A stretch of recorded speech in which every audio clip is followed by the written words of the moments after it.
Hello, hello, hello, hello, everyone. Welcome one, welcome all. Some more Trials of Innocence. I don't know why I said it that way. I just kinda did.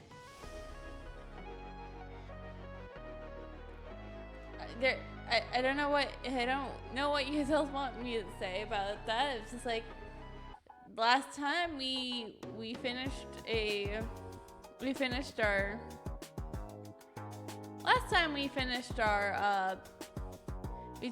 we finished up the trial for chapter 2, which ended up being an accidental suicide. I swear to God, if all these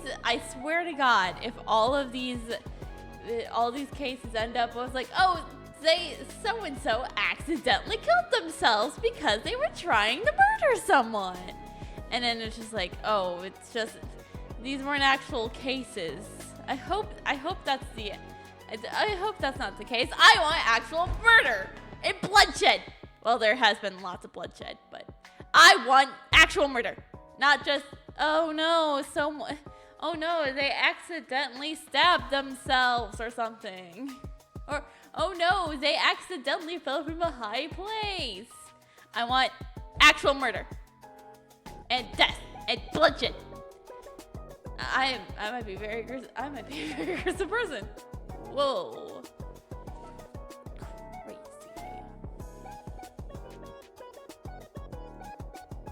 Anyways, let's just play.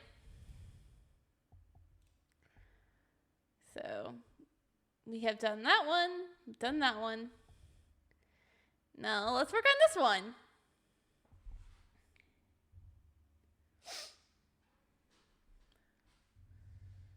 Chapter 3, Clockwork Citadel and the Thunderstruck Walk. Number 9, 9:30, drinking time. Enjoying a hot cup of tea with all sorts of snacks during the freshest part of the day. Because what else am I gonna do?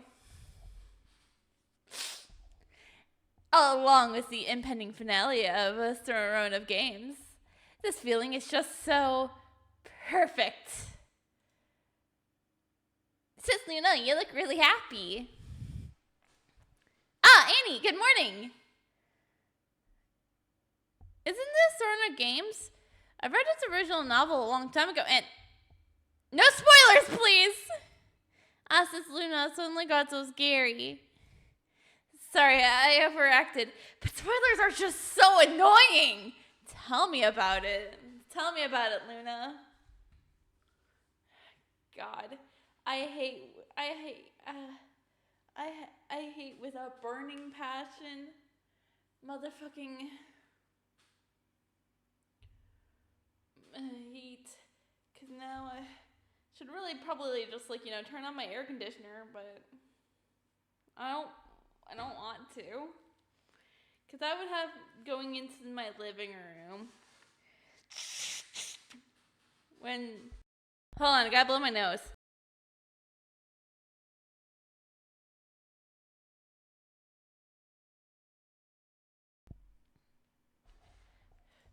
Although I didn't quite understand it. Just relax, Sis Luna. Today I brought you some number 125 lemon tea. Would you like to try it? You said there was only 72 types. Well, she made.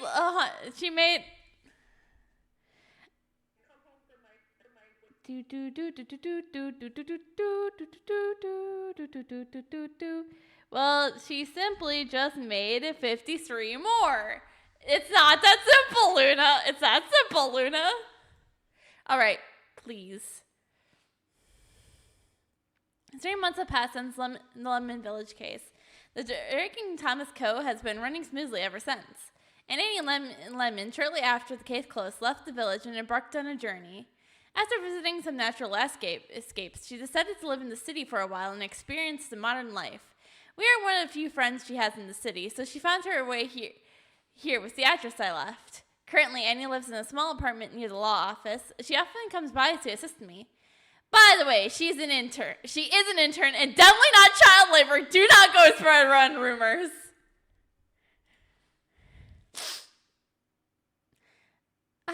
Annie's team is always fantastic.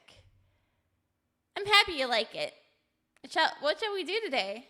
Well, Chief went abroad for a business trip a few days ago, and other lawyers are not around, so there's really nothing to do. Except for watch all the anime we want. Okay, no. Luna doesn't like anime. Well, not as much as Alter, we should say. Who's probably still cramped up in his home. Who's probably cramped up in his home right now and watching anime and being like, oh, we do have the immensity line.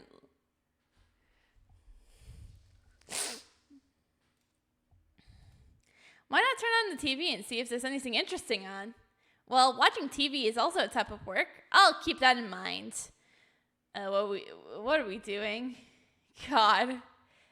Seems like I'm being a bad example. Ding, ding, dong! A body has been discovered!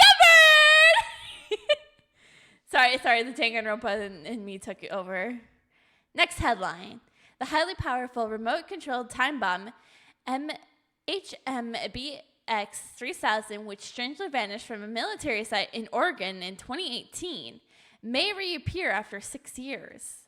Recently, in the scan packages by Wing Chaser Express, its headquarters found an electronic device resembling the HMBX-3000 remote control. According to the delivery person, the shippers placed the order online, but the destination of the delivery was refused to be disclosed by the police, citing classified information. Where's the device going? Where's the main body of the bomb? What connection does this persistent threat have with the criminal organization Sky Shield, which is active in Asia in recent years? We will continue to follow up on it. Sky Shield. I just wanted to watch some random TV, but stumbled upon this kind of news. How ominous. Sky Shield. Is it a type of shield? Sky Shield is not a shield. It's the name of an organization. An organization like the Village Committee? Yeah, sure. Well, kind of, but Sky Shield is not a simple organization. It's an international crime organization. It might be the most evil and terrifying group in the world. Upon hearing the name, you'll get upset. Criminal organization. So amazing. Wait, what? Annie has been living a secluded life. She won't know about it.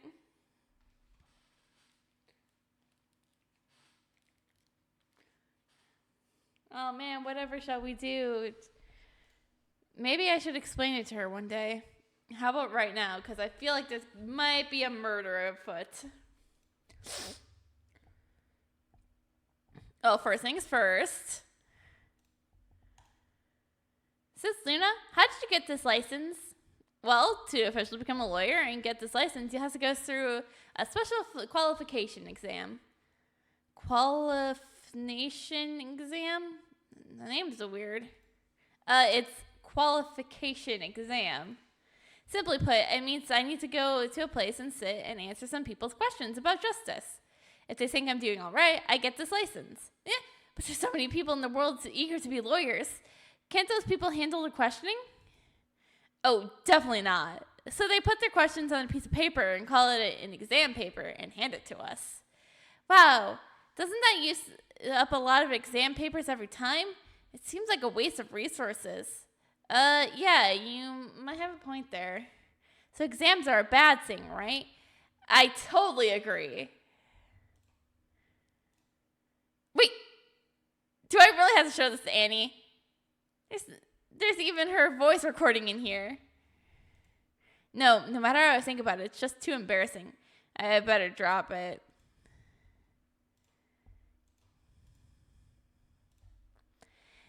Is it just my imagination? You look a bit different in this photo. Oh, it's just a photo game. You know, makeup, fancy setups, lighting tricks. And sometimes people get a bit camera shy and get stiff. My photo's at least acceptable, but she looks like a ghost. Really? Unfortunately, my ID photo turned out nice. Wait, you've never left the village. How do you have an ID photo? Oh, Alter helped me out. Some remote verification thing, I think. What? So now you can get an ID card without even leaving home? Wow, technology! If I had known this, I could have stayed at home one more day back then. Chief always looks like he hasn't had enough sleep, even in photos. He must be what people often call a workaholic, right? Hi! Oh, Chief? A workaholic? That joke is not funny. He's just a chromatic case of a lazyitis with no mood to tidy up. A chronic case? Isn't that a very serious problem? It was a joke, Annie. I guess I have to explain what a joke is. No wonder Chief always seems down. Turns out he's got an illness. Says the girl who has night blindness, everyone. Feels like I can't explain this anymore. This is your D photo. So cute! Yeah, besides doing carpentry and sewing, Alter often practices his photography skills and takes pictures of us. Huh? That guy can even sew clothes? I thought we've been over this!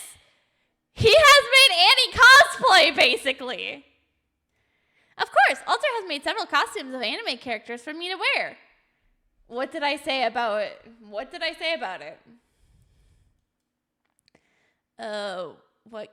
kind of clothes?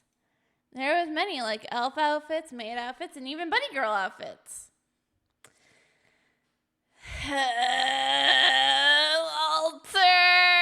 God! Should I report this guy to the authorities?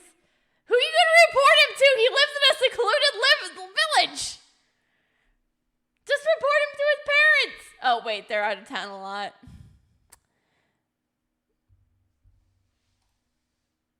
Okay, now that we got that out of the way. Is it my imagination? The tea I brewed recently isn't as good as before. Well, I haven't noticed any difference. Maybe it's related to the water quality. We use tap water in the city. It got both pollutants and disinfectants in it. It can't beat the pure spring water you have in the village, especially for making tea. Really? In the books I've read, they always talk about how the local environment influences people. You have been in for France for years, so you must have a good command of French. Not that good, actually. It's only feeling sorry for myself. And this is where I would bust out a bunch of French. If I knew a bunch of French. Mieux c'est. It's très bien. That's all I really remember.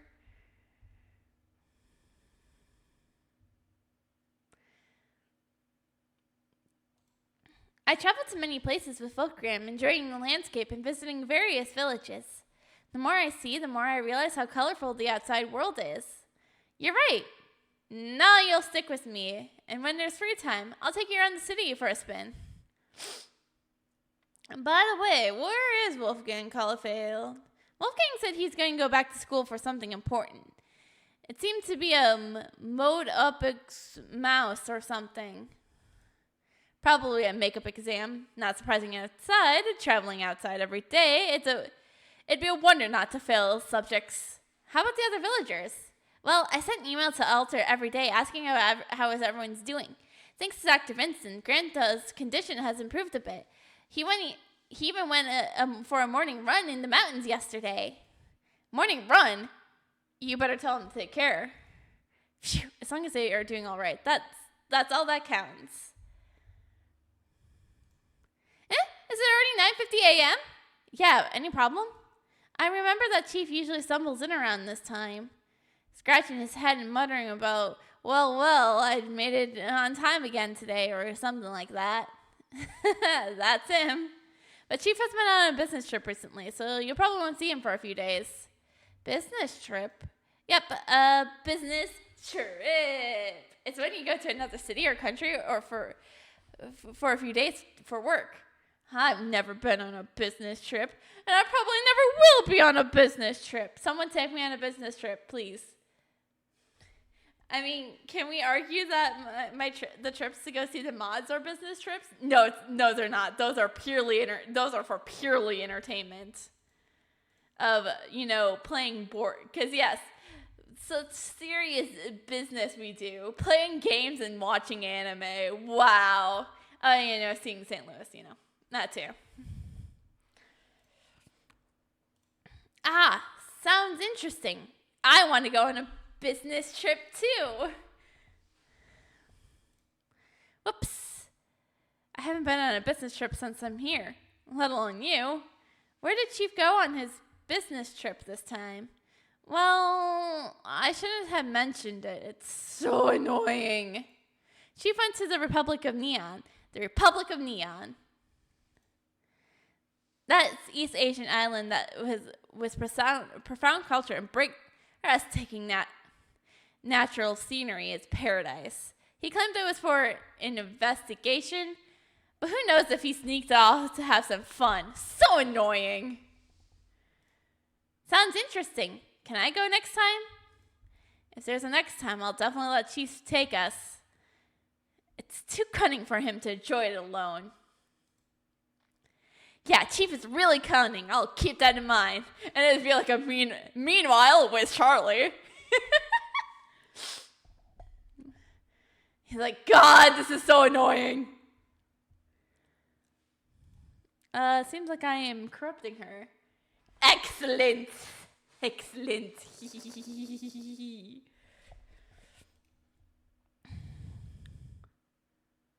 Annie, for your safety, I'd like to explain the Sky Shield. Is that the criminal organization? Yes. This organization has existed for over a decade with members spreading globally. The number probably numbering around 10,000. Aside from the usual crimes like smuggling and drug trafficking, the biggest danger of Sky Shields is its aggressiveness. Aggressiveness? What does that mean? When the common criminals see police or military, they are likely thinking about how to slip away and save their own skin. But the members of this organization have powerful weapons, including some formidable fighters. They even dare to confront the military and the police head on. It's so frightening. Really? Even Detective Spark and Prosecutor Ray can't defeat them? Well, I'm afraid it's just kicking against the pricks. Just imagining Detective Spark roar. Maybe he could stun a few people. Oh God, I wouldn't want to have to deal with talking as him. Anyways, this organization, you must stay far away from them. Understand? Yes, I'll keep that in mind. But are all the people in this criminal organization really bad? Maybe there are some good people in the bunch after all. Such optimism. Listen, Annie. Good guys won't be in such an organization. Absolutely not. Got it. This Luna's case has turned really scary. Oh dear, I got a bit carried away and scared you. We're really sorry for that.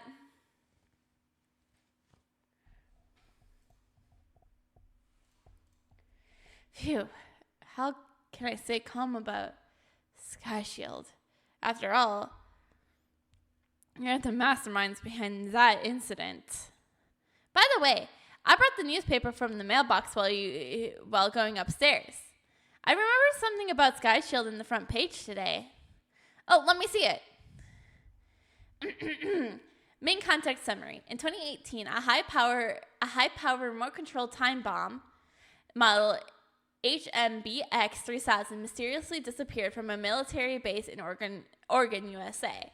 After 6 years of disappearance, this bomb may be resurfacing. Today, Winchester Express discovered the suspicious electronic device in the scanned image of a shipment, which resembles the HMBX 3000 remote control mechanism. The courier reported that the shipper placed the order online and picked up the location was near a high-end residential area in the city. The shipment was originally scheduled to be sent to a carrier station, and the police are still trying to verify the identities of the senders and the recipients. Due to confidentiality concerns, the police refuse to disclose the specific delivery destination. We already heard about it on TV just now. The Wind Chaser Express is the company in our city. It's really unsettling. Yeah, but there's a lot of strange words in this article I don't understand at all. Oh dear, how do I explain the complicated term highly powerful remote controlled time bomb to her? Please tell me we're not dealing with time travel anymore. I have been through enough shit with time travel. You understand? Chat, do you understand how much I hate how bad time travel has put me through so far? I played Steins Gate. I played Steins Gate 0. I played Professor Layton in the Unmodded Future. I played Chrono Trigger. I'm trying to remember any other games that I played that involved time travel. I mean, I guess you could kind of maybe throw Genshin in there with the whole Sumeru quest, but we're not to that part of the Nuzlocke yet.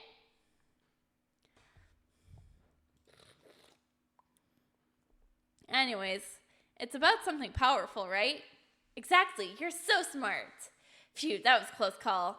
It seems like there's to be continued on the last page at the end of this article. That's true. Let me have a look.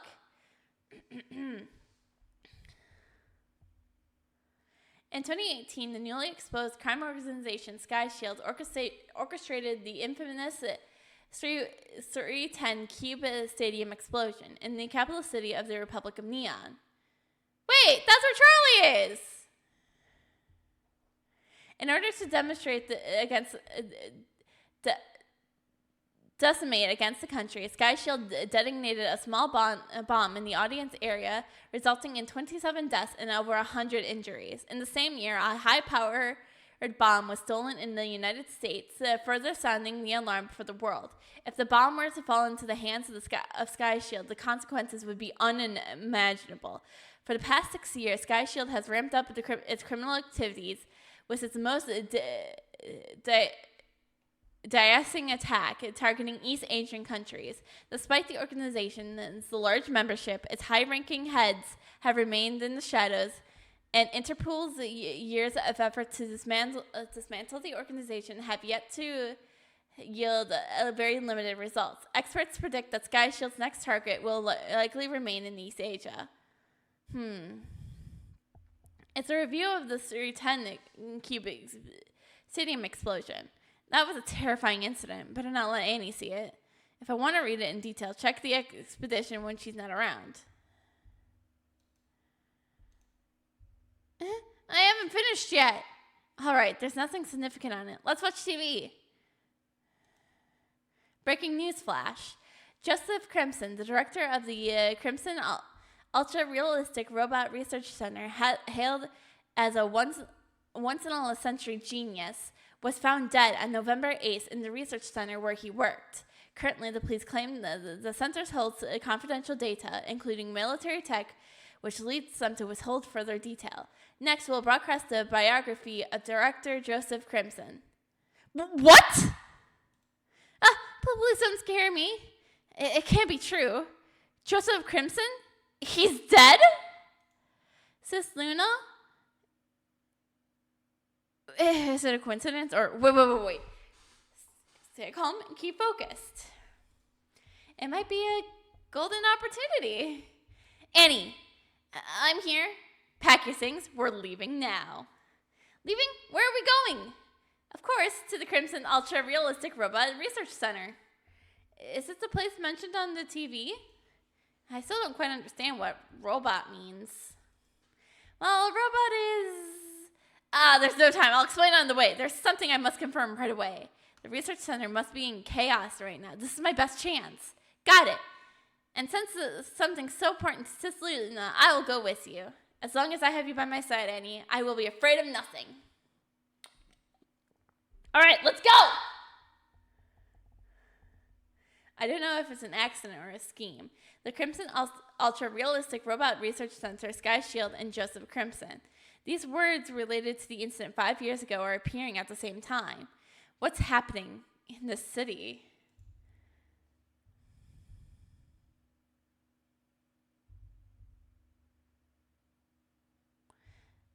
Mr. Scolbert, what happened? Chief Thomas. Help! Help! Someone's hurt! Calm down. He's dead. No, impossible. I don't believe it. I don't believe it.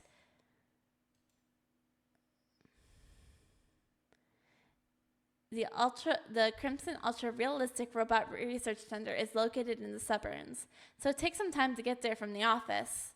Accompanied by the noise of traffic, scenes from 5 years ago have rehearsed in my mind. In that tragedy known as Incident Number 761, I lost my most respectable mentor.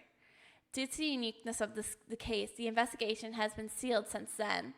The murderer, the method, the motive are still mysteries to this day. The result is far from satisfying. So since that day, I've been investigating the incident in my own way. And all the remaining clues are supposed to be in the research center. They were collected by Joseph Crimson and were never heard from again. Yes, that's the purpose of my trip. Luna? Anyways, I must... Sis Luna? Huh? What's wrong? Have we had an accident? No, I'm just a bit worried about your pale complexion. I'm fine. It's just a bit stuffy. Is that so? Then I'll open the car window. Okay. I hope everything goes smoothly. Hopefully. November 9th, 11:40 a.m. in entrance of the research center. We finally arrived. Luckily, it's the weekend and there's no traffic jam. Every time I wanted to investigate, I was turned away by Joseph Crimson. I haven't been here for years. The architect is still weird. Crimson Ultra Realistic Robot Research Center. The same shown us on TV. I know the words on the signboard, but the building looks really strange. Is this what Alter said? Is what Alter said? All city folks like weird things. Hey, we should blame the designer's quirky taste, not the city folks. Anyways, shall we go in? Sis Luna, you haven't told me what robot means. She still remembers that? Well, it's okay to tell her. No, we can't look at it, not when she's around. A robot is something made of machines. Wait, do we have any more witnesses? Nope, it's still just the three of us. Can they drink tea, eat snacks, and watch soap operas like you? When you think of me, you only think of drinking tea, eating snacks, and watching soap operas? What kind of person do you take me for, Annie?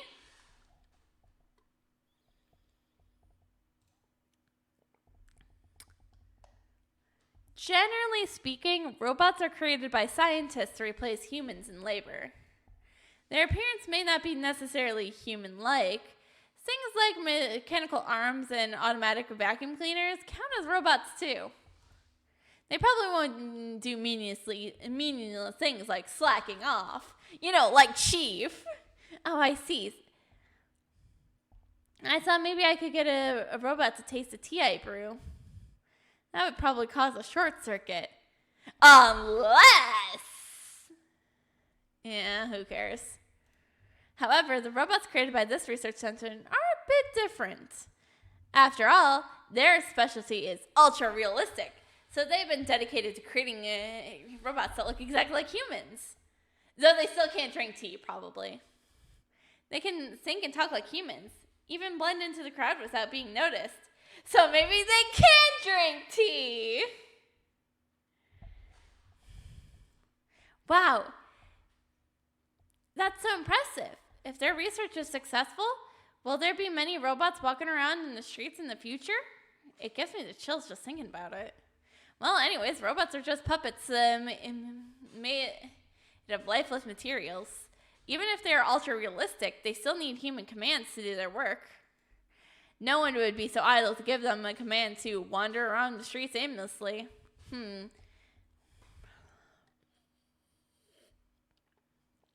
If things made of lifeless materials can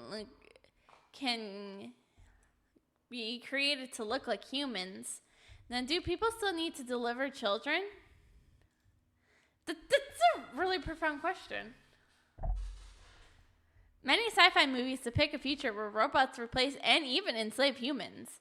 In reality, scientists would probably avoid developing dangerous functions for them. At most, they might create some harmless robot, like robot doctors or robot plumbers. Well, then Dr. Vincent's out of a job, and we'll have to go. We'll have murderous intents against the robots.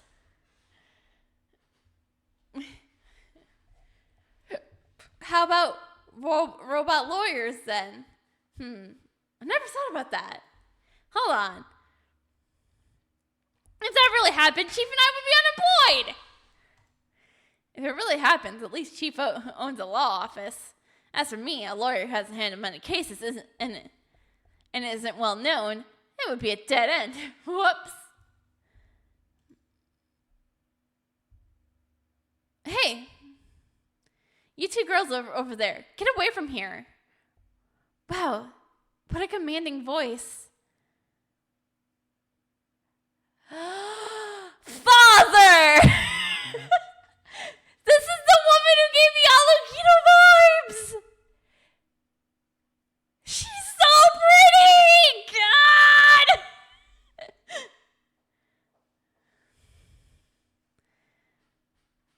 Is she a police officer? Are you here for a visit? It's closed today. Come back another day. What a beautiful and authoritative woman. Huh. Wait a minute. Have I known you before? Huh? Me? Yes, you. Let me take a closer look. Hey. Aren't you the little girl from 5 years ago? You're getting more and more like your sister. I do feel like I've seen her before. What? Don't you remember? It's me. Huh? Wait, are you Detective Sanford?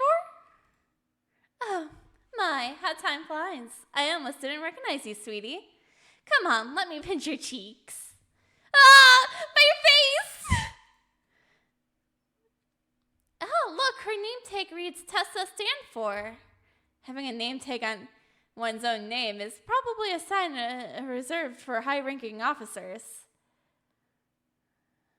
Although I always felt like she wasn't called that before, she's definitely someone I know. Detective Stanford specializes in combating traditional crime, transnational crimes, and seems to be a friend of Sis. She really visits my home, and we don't have much private contact. The only time we met was in the courtroom 5 years ago. I never expected that, after all these years, I would meet her here.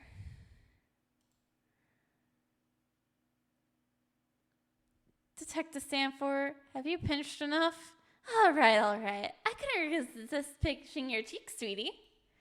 Ouch. Why are you here? You're not the prosecutor on this case, right? No, I'm not here to investigate, and I'm not a prosecutor either. Then why are you here? A big event just happened at the research center today, and I'm swamped now, sweetie.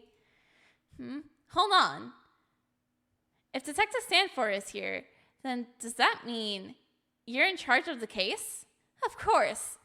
And it's such a lovely weekend. If I'm not in this case, I wouldn't come here. Sis Luna, do you know this beautiful auntie? What did you say? Oh, I don't think it's you. Annie, this is Miss Detective, is my friend. I have something to discuss with her. Why didn't she go somewhere else for a while? Oh, okay. You stay here and chat with this beautiful miss. I'll go inside and take a look. Phew, almost got me killed. Since Detective Stanford is in charge of this case, she might have some valuable information. I should take this opportunity and maybe she'll let me in. Detective Stanford, there's something I want to. All right, as an Interpol office, I am very busy, so don't beat around the bush. Okay. How does her lipstick have an electric charge? Getting poked by that would definitely hurt. I better not provoke her. Was Detective Stanford always like this? It's quite different from what I remember.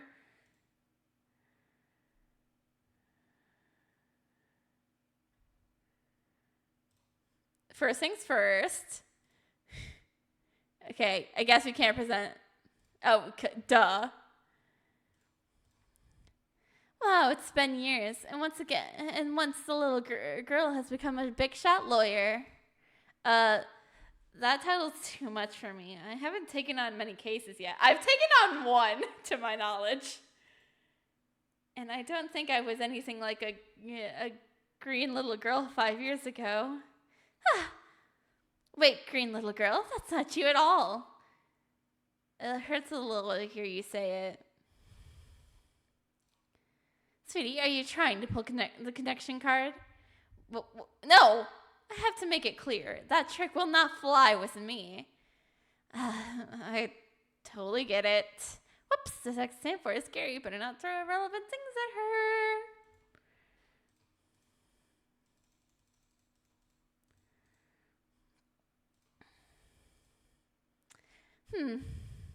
What's wrong? After all these years, your figure doesn't seem to have changed much from before. Whoops. This is really hitting my sore spot.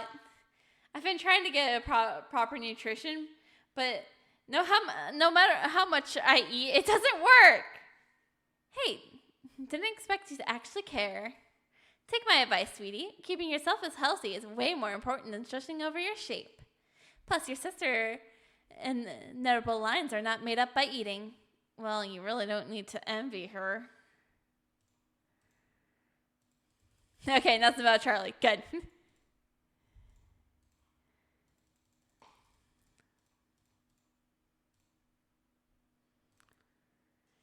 Me? I don't have much to share. Come on, Detective Stanford. Reaching the top of the police force, you must have been through some thrilling major cases. You're right, but I first looked at her like, wow, she kind of gives me Alakino vibes.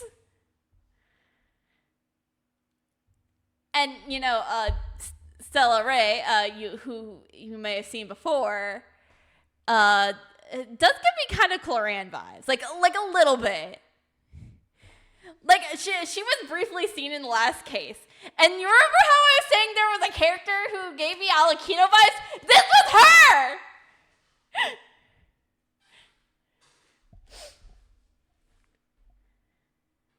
She's like briefly shown in episode 2 before you meet Detective Spark, and my first thought was, "Hello, father."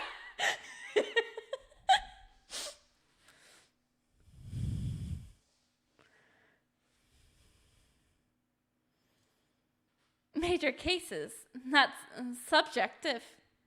If you count incidents with a few dozen dead and wounded, well, there's been quite a few. A few dozen dead and wounded. Is that supposed to be a few? Now that I'm getting on in age, I need to handle things at home too. If I don't seize the moment to take down a few more crimes groups in a couple more years, who knows if I'll get the chance. Let's not take down those crime groups. Sounds as easy as a morning run, okay? All right, let's talk. Long time no see, Detective Stanford. It seems you've changed a lot. It is you who changed so much. I can barely recognize you. I'm not in my prime, sweetie. What more changes can I undergo? Actually, I'm not talking about the change in appearance. The Detective Stanford I remember, in terms of personality, is completely different. By the way, did you just mention you're an Interpol officer? Sort of. To combat transnational crime organizations together, high-ranking officers from diverse countries are enlisted. I went over there part-time. It's my primary job anyways. When you say high-ranking officers, you mean, oh, you don't know? I'm not the young cop who followed others around anymore, sweetie. 2 years ago, after dismantling over a dozen drug gangs, I was promoted to Deputy Director of Criminal Investigation debut. Deputy Director? So the person standing in front of me is a big shot. She talked about grabbing and taking down over a dozen drug gangs as if it was no big deal.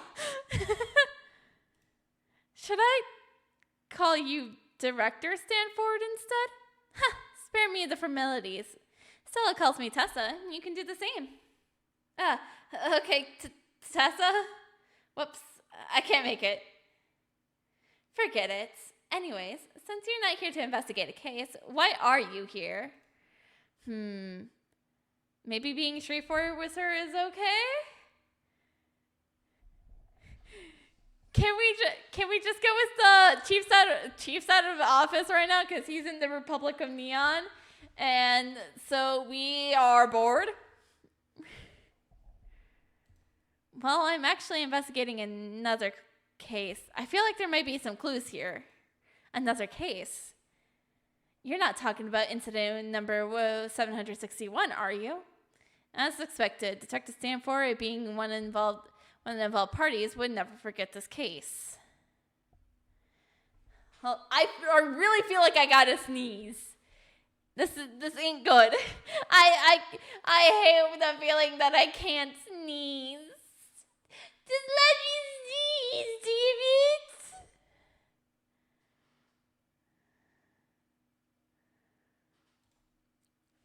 Incident number 161.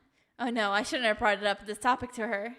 After all, she's the biggest victim in that case. Have you been doing well these years? Well, she just talked about, taking down dozens of drug gangs and like it was no big deal. I think she's doing fine. When have I been doing well, sweetie? As an Interpol office and a single mother, I've been fighting on the front lines while raising a child. People say I am the living mix of bad luck and good looks. In order to forget everything from back then, I changed my name and started anew. Now I suddenly feel like maybe the new name, it wasn't the best choice. It always gives people the feeling of a Therese style or something. As expected, Detective Stanford changed her name. But the Therese style... For this case, she has more reason than I do to find it hard to let go. After all, due to Sky Shield, her close kin were... Although I'm concerned about any new discoveries she's made in these 5 years ago, it's just too difficult to ask right now. Enough about me. Let's talk about you. You haven't been very active in these years. I haven't seen you in court, sweetie. I had a case a few months ago. And we're not talking about the one we just finished. That was Charlie's case.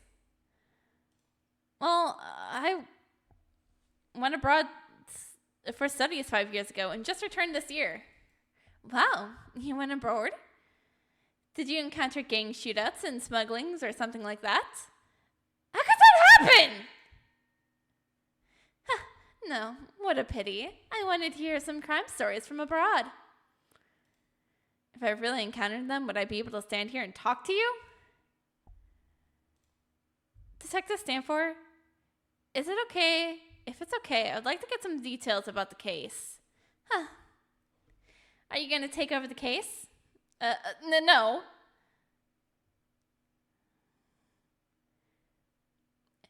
Wait, does she think we're a prosecutor?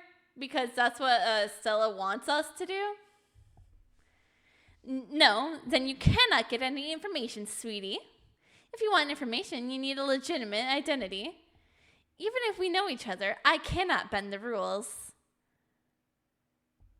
The guild regulations, guild regulations. I see. So all I gotta do is figure out who's been arrested on the suspect of murder and then ask them to let me defend them. Simple! That's how I can get the information about the case. But if you just want to take a look inside, I can give you special permission. Really? I'll keep my word. But chaos ensures that the center's director died. There are many detectives and forensic experts investigating. If you go in, you have to behave yourself. I promise. Also, the girl with you seems to have gone in by herself. You better follow her right now. If she causes trouble, I'll blame it all on you. Whoa, I'll definitely keep an eye on her. On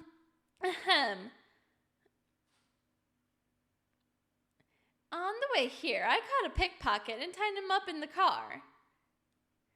I will find someone to take him back. I won't keep you company. Enjoy yourself, sweetie. I have a feeling that pickpocket is going to be my client.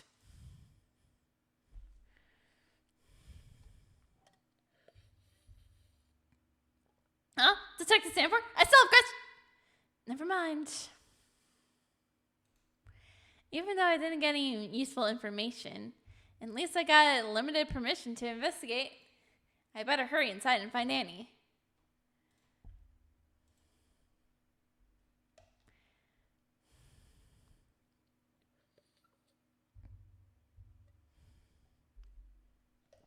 It's Ed or Annie's already arrested on the suspect of murder. Probably not, though. Whoa. Hello. Whoa! Hello there. Who is this oddly dressed guy? Who's the sneaky troublemaker stirring up things around here? What? Sneaky troublemaker? I'm a lawyer!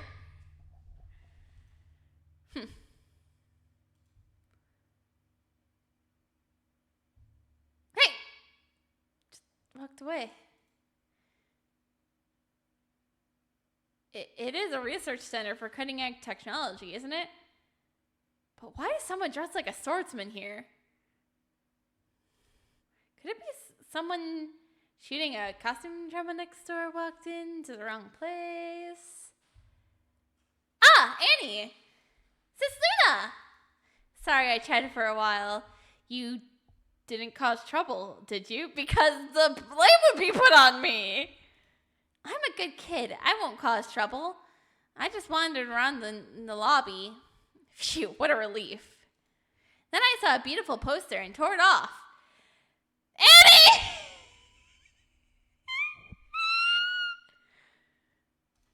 What? It's okay. The police officer nearby said there were 2 posters on the wall, so he allowed me to take one. This is a crime scene. Is it really okay? Well, if the police said it was okay, then sure, why not? We can take it as evidence. I wanted to learn something here, but things like robot are really hard to understand. So I had a good time chatting with the police officers and learned a lot of information about the case. Huh? Really? I guess a sweet, adorable, innocent little girl will get more information out of the lawyer. Whoops. Extracting information from the police is a lawyer's essential skill, but she seems to be more talented than me. Yes, because who would not want to give information to a sweet, innocent little girl? Of course it's true. Let me tell you. No, we don't have any more information. Tell me what you found. Well, the victim is Joseph Crimson, the director of the Research Center. His body was found on the 2nd floor. 2nd floor? Where exactly? I'm not sure about that. But the police have been saying that the manner of the director's deathbed is a bit peculiar. Peculiar? Could it have been someone strange experimenting Some strange experiment going wrong that led to his death. It's just creepy to think about. Also, although the case happened yesterday, the police have already caught a suspect. They mentioned something like solid evidence and plan to persecute the guy that person tomorrow. By the way, who is the suspect? I didn't dare to ask for details, but I heard it's a young girl. A young girl in the research center killed the director? That's unusual. Oh, and the nice police officer gave this to me. He said there's strange machines everywhere here, so it's dangerous to wander around. So he gave the plans to me.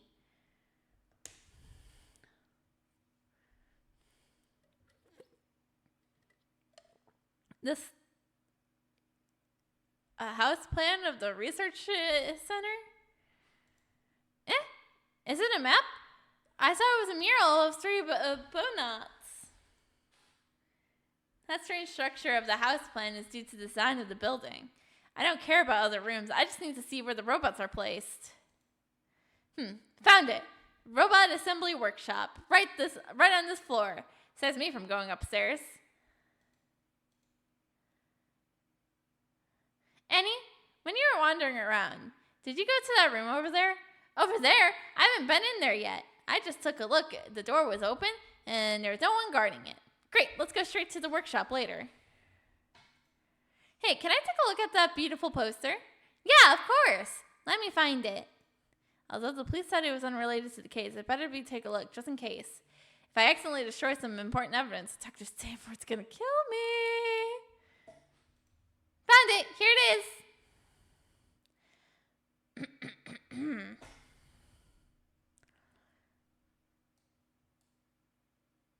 November 11th, a technological feat awaits you. The Crimson Ultra-Realistic Robot Research Center opening day. 3 laws of robotics. A robot may not injure human beings through inaction, allow human to become harmed. A robot must obey the orders of a human being, except for when such orders would inflict the first law. A robot must protect itself as long as protection does not conflict with the second and with the conflicts of the first and second law. Maybe their graphic designer quit or something. Let me see the contents of the poster. November 11th, Feast for Insects, open day at the Usher. Welcome to the scheduled visit.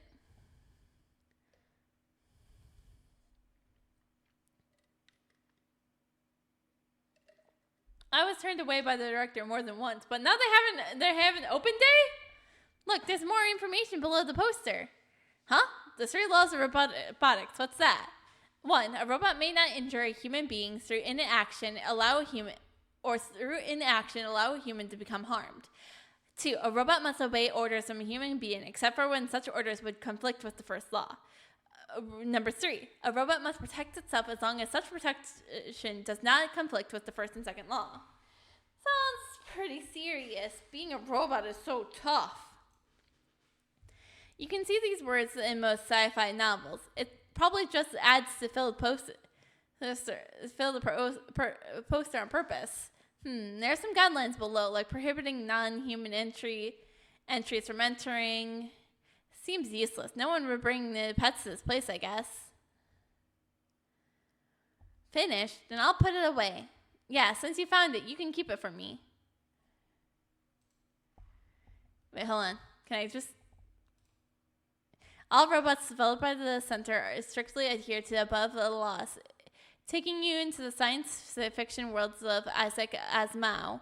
Note, to ensure equipment and safety, the center prohibits entries of any biological entries other than humans. You're a genius, Annie.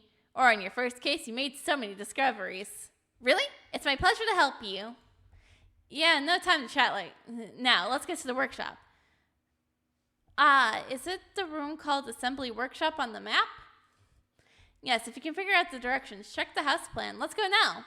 If I'm right, those 2 things should be there.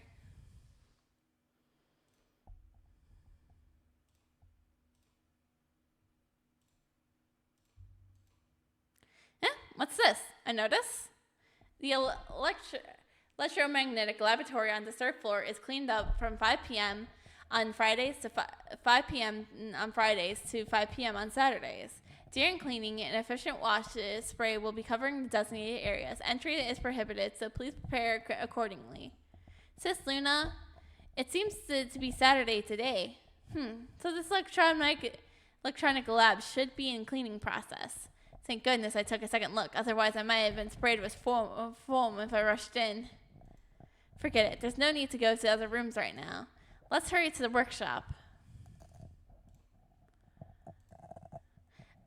As expected of the research institutes, even the floors is a high-tech vibe.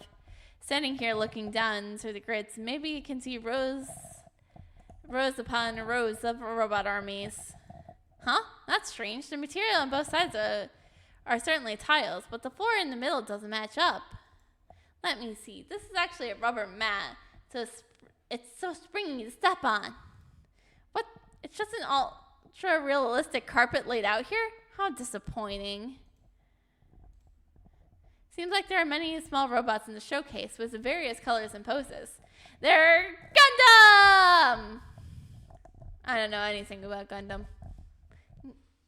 Yes, some holding rifles, some have lightsabers, and some even has 3 pairs of wings.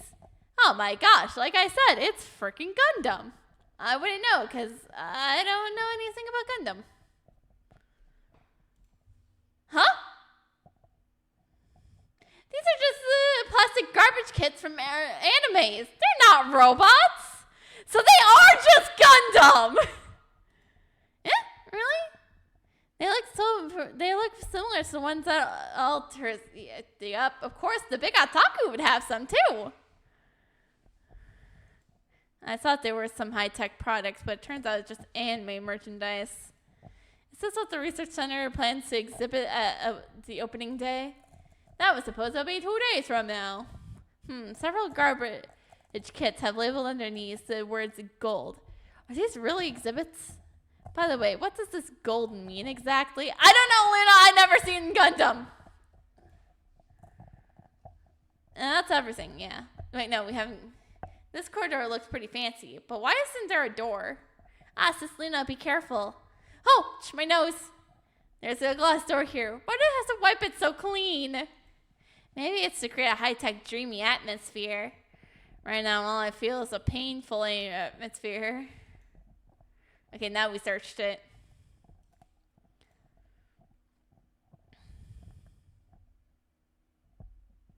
Are we going to see the samurai boy again? I want to see the samurai boy again.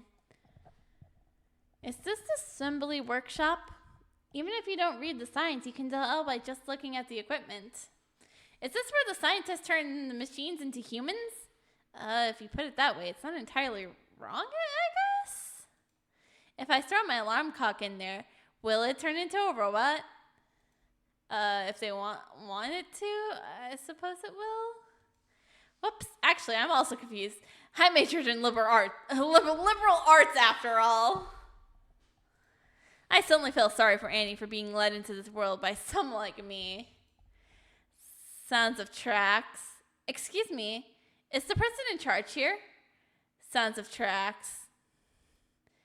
Sis Luna, I think I hear a strange sound. And that sound seems to be getting closer. Since you mention it, there is some... Ah! What is this? Get away from me! Help! What kind of monster is this? I'm paralyzed. Good day, ladies. It can talk? Excuse me, are you the robot everyone talks about? Robot?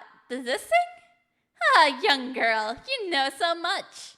That's right, I'm an ultra-realistic robot here. Did I scare you? Whoops, why do I seem less knowledgeable than Annie? So embarrassing. What, a robot? You startled me quite a bit. By comparison, you really lack manners. Hey, you're the one who lacks manners. Why is there a robot that is prone to scaring human beings? I like it. Besides, why would a robot look so terrifying? I think she looks kind of pretty.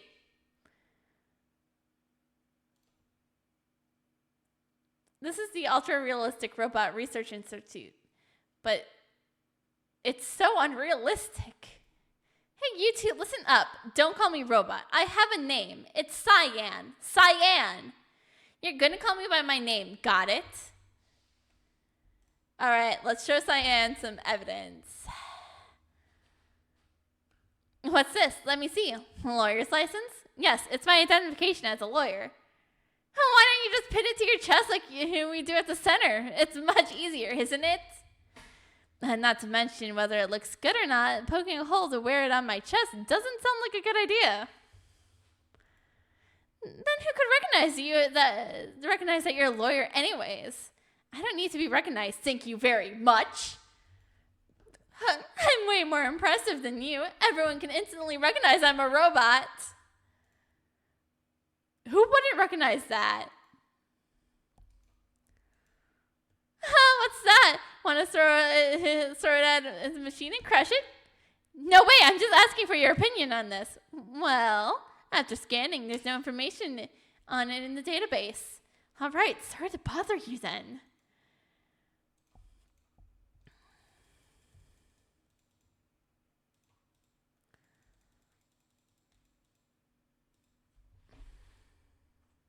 By the way, do you know about the Senators open day on the November 11th? Of course, I'm the commentator for that event.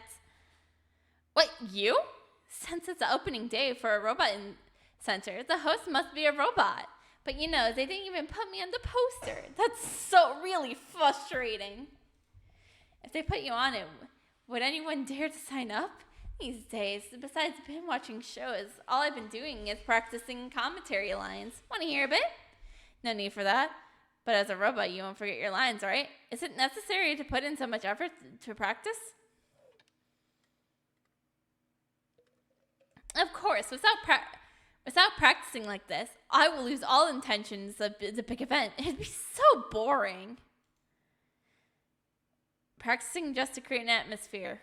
What a weird robot. Well, it's an ultra-realistic robot. All right.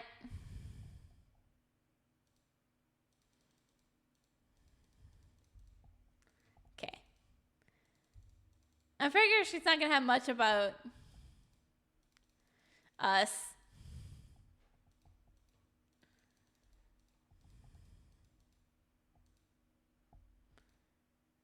The director was such a weird old man. Even if he was my creator, he shouldn't have treated me like that.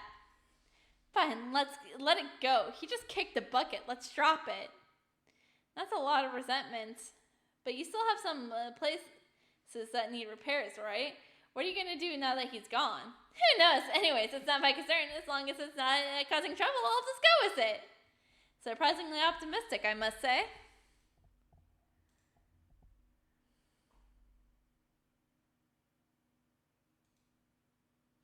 This is my ID photo. I look good, right? Let's not talk about whether it's good looking or not. As a robot, do you really need an ID photo? Of course. Why can't we need what humans need? This is discrimination. Yeah, Luna, that's completely robophobic. How dare you? I'm sorry? Wait a second. Did I just hear a robot protest against discrimination from humans? It's robophobic. This isn't my first rodeo with a robot fighting for robot rights. It ain't my first rodeo. So the first rodeo was lost to archives because I didn't upload VODs back then. In some sense, it's truly a historic moment. No, it's not really. I've had it a few years ago. When I played Danganronpa V3, baby. It was truly a something. Or not.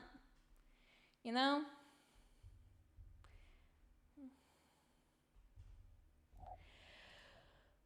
Okay.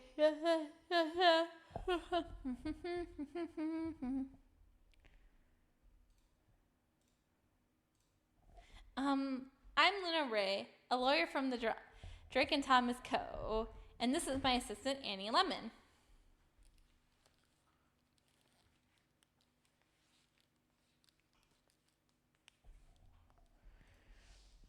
Can I call you Miss Cyan? Sure thing. Nice to meet you. That's quite an unusual name for a robot. Well, I'm used to having a last name, Millers. My full name was Cyan Millers. But the director didn't accept it, so I lost my last name. It's so strange without a last name. I'm really upset about that, seriously. It's even stranger for a robot to have a last name. Looking closely, although her lower half is a bit scary. From the waist up, it looks just like a human. After a while, it becomes uncanny due to the uncanny valley effect. The technology in this research center is indeed impressive. Mrs. Cyan, you seem you know a lot. But what did you call me? This is a matter of principle. I'm getting angry. Seriously. Annie, can you please stop addressing others in a weird way? First calling Tessa Auntie and now calling the robot Miss. Or Mistress.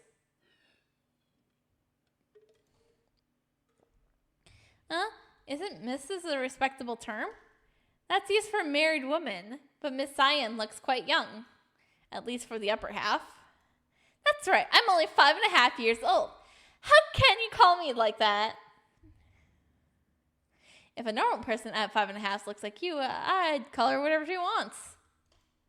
I would like to ask you a question. Why is your lower half like this? Wow, don't rub it in. I'm sorry. My body wasn't like this. It got damaged in an accident. Some idiot damaged the circuit board in my leg, leaving a big hole.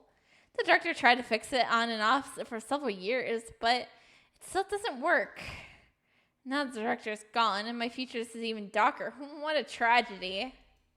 That sounds really unfortunate. Is the ominous object on her machine bed her leg? So, Miss Cyan, should you know a lot about what's going on here, right? Not just here. There are 200 PB files in my chip. Do you want me to recite the complete works of William Shakespeare for you? No need. We just want to ask a few simple questions. Do you know how the director Crimson passed away? Oh, well, I don't know. I didn't know Director Crimson died until a group of police officers rushed in yesterday evening. What happened after that? Didn't you try to find out what happened? Of course I did. I went out and asked 3 police officers, but they all got scared off by me. I can already imagine that. Then I wanted to ask the deputy director, but he was taken away for questioning too. In the end, I found nothing. Objection. So there's also a deputy director in this research center. What kind of person was the director Crimson? Miss Cyan, why are you so quiet? Her job here is only to serve tea. My job here is only to serve tea, so I don't have authority to judge him. If you want to know about that weird old man, ask someone else, not me. Weird old man is an evaluation. Miss Cyan seems to dislike the director. How bad is a man to be hated by a real robot created by himself? Anyways, if you want to know about the case, go find someone else. Poor Zoe. Why is she suddenly taken away? Zoe. Could that be the suspect who was taken away? It sounds like the suspect has been arrested, right? I only know that the police took away Zoe. Don't know why, though. One less person to mess around with makes me unhappy. Real unhappy. Zoe. Can you say more about her? Her name is Zoe Sapphire. She's an intern who just started working here. Now in the entire research center, she's the only one who has the right to has no right to give me orders. So I could hit on her whenever I wanted. An intern with lower status than a robot. So pathetic. Zoe is incredibly clumsy, always late, lazy, and she often breaks things. This month she was scolded by the director almost every day. That sounds more pathetic. Luna Ray, right? You're the defense lawyer for Zoe, aren't you? Although she looks foolish, she's kind-hearted. You must save her. Seems like she misunderstood me. Well, let's just go along with it for now. Well, we'll do our best, Miss Cyan. I have something important to ask you. Oh, what is it? Phew, after going around in circles, we finally get to the point. You know something about other robots in this research center, right? Of course, their manufacturing usage records are all in the central database. I can access them in the blink of an eye. Great. Do you know where the GBXF03 and 04 are? What? Why so emotional? Did I say something wrong? Huh. Let's put JBX. That's my serial number. What? So you're 03? Yes! No way. The robot placed as evidence at the crime scene 5 years ago. Looks completely different, and both the 034 and 04 have legs. Since I have the name Cyan, I haven't heard the number for a long time. Where did you get that from? Let's put it aside for now, Miss Cyan. Do you have any data from 5 years ago in your database? Anything you saw, heard, any images, sounds, text, anything? 5 years ago. Sorry, my data was reset this year. Everything before it has been wiped clean. Well, why? Whoa, why are you so agitated? I was remodeled based on the director's design as a prototype. After reconstruction, my physical appearance, physique, and memory chips are all brand new. There won't be any data from 5 years ago. That's why she looks completely different from what I remember. Then what about 04? Where's the GBXZ004? 004 was remodeled the same day as me and left the research center afterwards. Left the research center? Yep, the director wanted to use 004 for an experiment, and there's been no news since. Well, how could I find out where it went? Unfortunately, I also want to call back 004 to play with me, but that old man didn't leave any records. The only person in the world who knows where 004's whereabouts has died, and I'm afraid it's gone forever. How could this be? What's wrong? You look really devastated. It's not my fault. Whoops, I thought it was a golden opportunity. Didn't expect it to turn out like this. What did I come all the way here for? Finished? Sis Luna, what's wrong with you? The research center has been a mess these days. I need to go upstairs and tidy now. See you next time. Gotta go. The only clue is cut off. I've been persistently investigating it for so many years. Shall I give up now? Sis Luna, would you like some tea? No, I'm not in the mood. Wearing a sad face all the time is bad for your health. Come on, let's smile. Alas, if only I could be carefree like Annie. Annie, thank you for your concern, but you can't help me right now. Can't help? Sis Luna, aren't you here to investigate? I can try to help you with anything about investigation.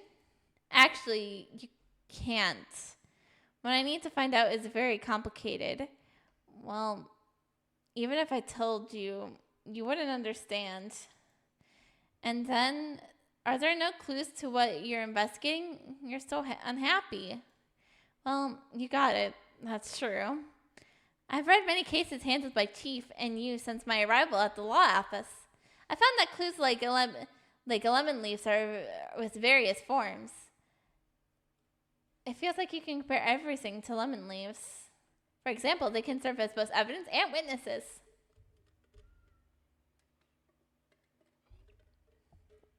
Sometimes even a parrot can be the key to solving the case. Hey, reminder that we're doing Tournament Christmas this December. Haven't figured out when though, because I've been planning my birthday. I've been needing to get into planning the birthday bash, but I want to get through this weekend first, you know. see how things go now that Madcap's back to streaming. Which, by the way, his return is tomorrow, by the way. And you guys should totally be there. I'll be there playing games. And then I'll be back that next afternoon for my own Genshin Nuzlocke. I know I shouldn't be talking about it like now, but shut up. I want to talk about my Genshin Nuzlocke. In case of our village, Chief found the breakthrough by having a client testify in court. I'm thinking that maybe we should also meet our client. The client? Didn't you bring me here to take on a case and broaden my horizons in court? Oh yeah, you reminded me. I've been thinking about the two robots all the way, ignoring the current situation. Undoubtedly, there must be something fishy about the sudden death of Joseph Crimson. Maybe through this case I can find more valuable clues. Your words are so complicated and I'm confused. Annie, you really helped a lot today. I don't quite understand, but that you can pull yourself together is what really matters. Yes, speaking of this case, we still haven't asked the most direct witness. Whether she's the client or not, it's worth paying her a visit. Annie, let's go. Next stop, the detention center. Okay, I'm coming. Wait, hold on. Before we leave. There's an advanced-looking screen here. Is it used to control these robotic arms in the workshop? Is that so? I want to try arranging them into the shape of a maple leaf. How about that? Although no one's watching us, you better not do that. What if you trigger some strange mechanism and blow up the entire center? Is that so? And I won't play with it. Actually, I'm afraid of being discovered by the sandstorm. That would be scarier than blowing up the center.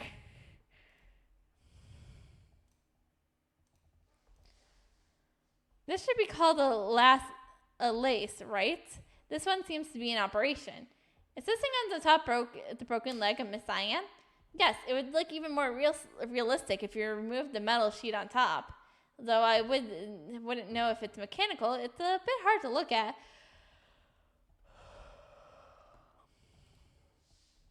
This glass tube-like thing says to be the charger for the ultra-realistic robots. If we lie in it, can it charge us too? I think we just end up getting bumped in the head by this glass tub. What's this cabinet-look thing in the deep back? It's some kind of assembly or repair equipment too. I think it looks like a refrigerator. Really? Let me see. Oh, it really is a fridge. What's inside? I see a few caramel puddings, truffle chocolates, and almond cookies. So many good stuff. I remember these are all your favorites, right? You have a really good memory. We're not taking them because I don't want to be scolded. I don't want to be scolded by Director Zephyr. She's scary looking. She's pretty, but she's scary looking.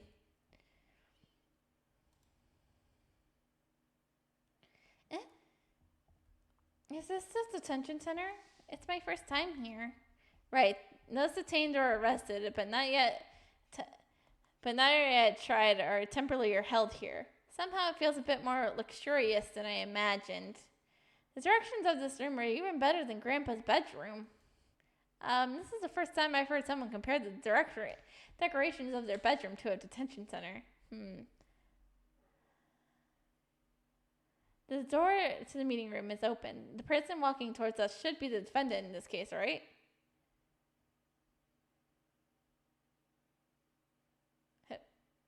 Who are you? Hi, I'm Luna Ray. I am a defense attorney, and I would like to defend you in the case that is currently going on. She looks quite decent. Not as unreliable as Cyan said. Guards! Guards! I don't know them! Are they going to kidnap me? Help! Help! Just forget what I said.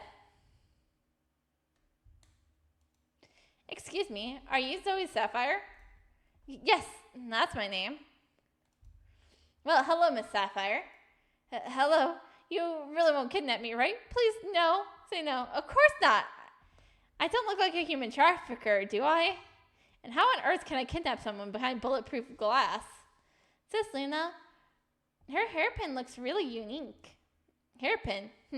Huh? Isn't that a clothespin? It's so ridiculous that I shouted out. A clothespin? What's I was too lazy to find a hairpin, so that was the best choice.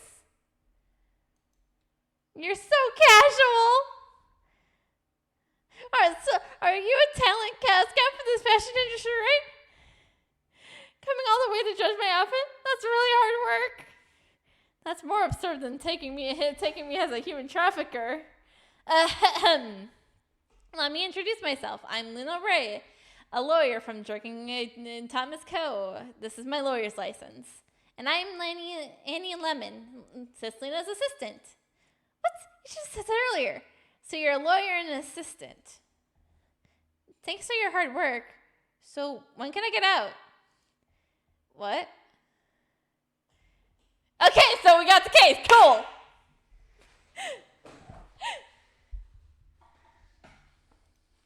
Coming all the way here, you must have paid my bail, right? No, we're here to take your case. Who would pay such money for the first time meeting you? What? No bail? Do I have to stay here any longer? You're arrested by the police as a murder suspect. I think you'll be here for a long time. I see. Oosh, that was not easy to say. She might be quite upset. Well, that's no big deal. I could just stay a few more days. No big deal. Miss Sapphire, your mentality is really good. Is this what Dr. Vincent said? Broken in a body but firm in spirit? Exactly, Annie. Even if I'm physically disabled, I might mentally strong and be detained for a few days is no big deal. She even accepts Annie's weird terms. She really is free and easy.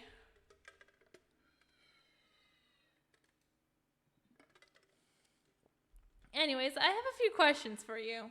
Go ahead, anything. First things first.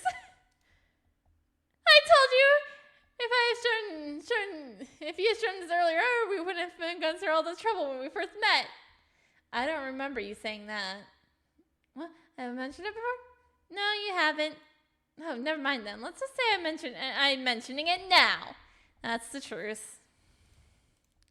Oh my goodness, what did you throw at me? You scared me to death. Hey, we're separated by bulletproof glass. Even if it's a bomb, it won't hurt you. What? It's a bomb? Just forget it.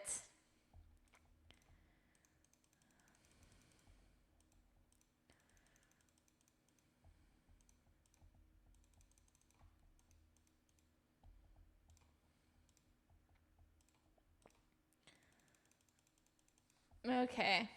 Of course, no one's going to say shit about Charlie, except for Annie.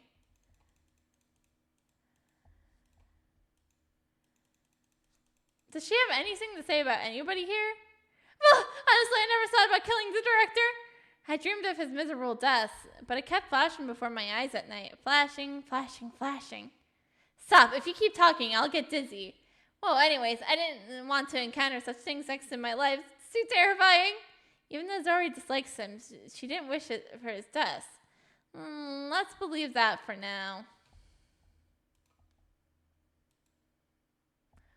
Why did you show me a picture of this terrifying robot? The first time I saw her, I was scared to death. Well, I feel the same way. Yes, I said Science, a terrifying monster who was cut in half at the waist, known as the second most adorable member of the center. Where did all these titles come from? I can't understand her way of having fun. Just because she's a robot, she keeps finding ways to scare others. One time, she even took her head off and rolled it to my feet. My goodness, it scared me to death. Wait, can her head really be taken off and rolled on the ground? Next time I meet her, I need to be on guard. You look good and have a good build. Why don't you tidy up a bit? If you take off your clothespin and change your style, you'd be more good looking. I'm too lazy to bother. Besides, changing style is too troublesome. Well, even if you don't care, don't you have a crush on anyone? Nope. Besides, relationships are too troublesome. Amen! I mean, I just don't feel that way towards people. Also, they are troublesome. Guys, let's just say this right now. Girls are crazy and expensive. And girls are girls are crazy and expensive, and guys are stupid and immature. Okay? Relationships are troublesome.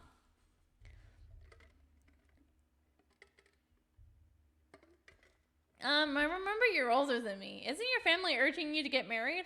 No way, my parents couldn't care less. They would find it too troublesome. Ah, so it's the whole family matter. Like 2 peas in a pod.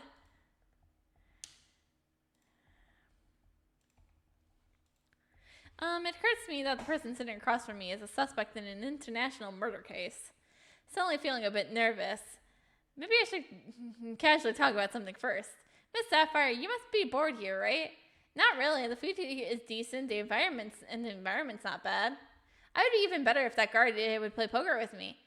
How about you convince him for me? What do you think this place is? Miss Sapphire, you're an intern at the Crimson Ultra Realistic Robot Research Center, right? Sort of.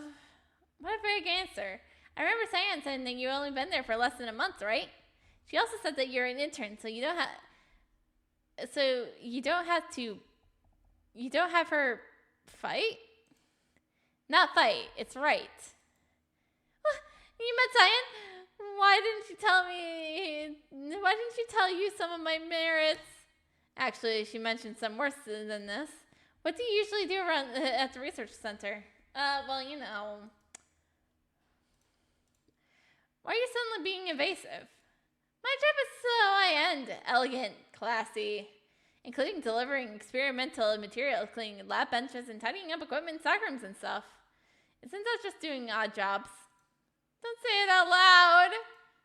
I came to intern at this research center with great expectation, but the director has me doing odd jobs every day. Not only that, I got scolded by him every day. Seems like she has a pretty bad relationship with the director. Could this be considered a motive for murder? Well, in this case, I'll just get straight to the point. Did you kill Director Joseph Crimson? What? That's a really straightforward question.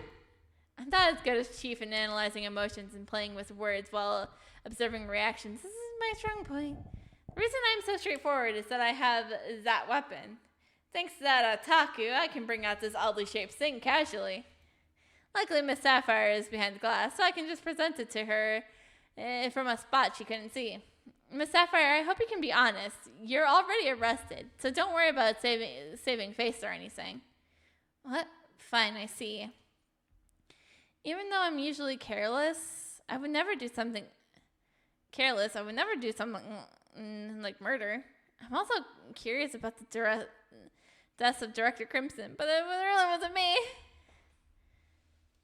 Sis Luna, what is that you're holding? Nothing. This machine, supposedly able to read minds and detect lines, didn't react, which means the intern Zoe Sapphire is really innocent. Well, you're supposed to say something. Nothing, Miss Sapphire. I'd like to believe in you. Really? Thank you so much. If only the police interrogators are also believed me. So, Miss Sapphire, any plans for the future?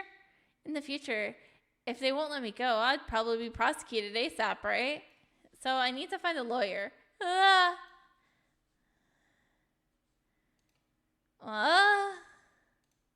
What's wrong with you?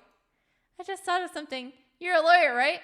Be my defense attorney, please. Huh? This is too casual. We've only known each other for 10 minutes. What's the big deal? Even though we've only known each other for 10 minutes, the moment I saw you, I thought you were an absolutely reliable lawyer who could win the case. You thought I was a human trafficker at first. What? No, the moment you saw me, you thought I was a human trafficker.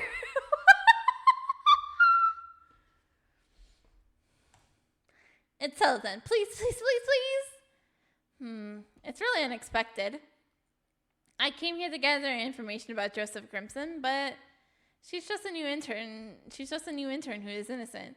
She might not know much. What should I do? I've never been independently handled a case. Now that Chief is not around, he'd be like, Chief. And he'd be like, what is it, Luna? I was like, I may have stumbled myself into a case. Should I take it? He's like, as long as Annie's there, you'd be fine, I hope. Is this Luna? I think Miss Sapphire must be a good person. Why don't we help her? Well, it's not our office style to see innocent people suffer and do nothing. Miss Sapphire, thanks for your trust. Sign this authorization and I'll be your lawyer. Fantastic! I hope you catch the real culprit and give them a good beating. That doesn't seem like a lawyer's job. That seems like the job for the prosecutor! I mean, that's more of the prosecutor's hobby, I would say. And I don't have a gene for beating others. I guess. Hope you don't mind my ugly handwriting. Here you are.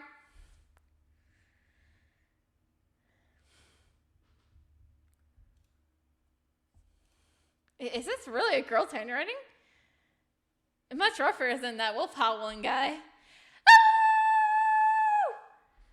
Every time I feel like every time when we bring up, so what do we do now? How about you come in and have a seat? We already have a seat. I'll just stay outside.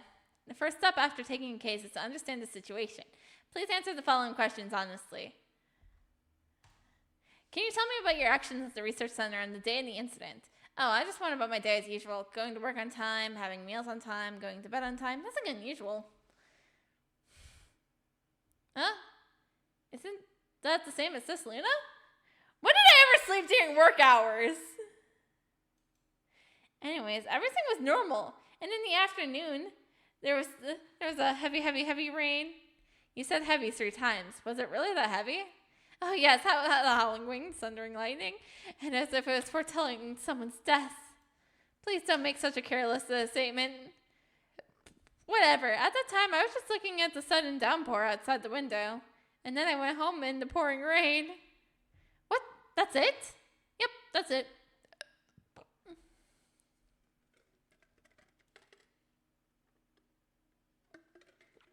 This reaction is from Variety Lands. I knew it. It can't be that simple. Miss Sapphire, are you hiding something from me? Hiding something? I don't know. Trying to brush it off. So my intel is still limited, so I don't know where to start. What should I do? Should I try arguing against her? Hey, over there! Lunchtime meeting is over. Go back. Oops. Wasted too much time chatting. Well, had enough conversation yet.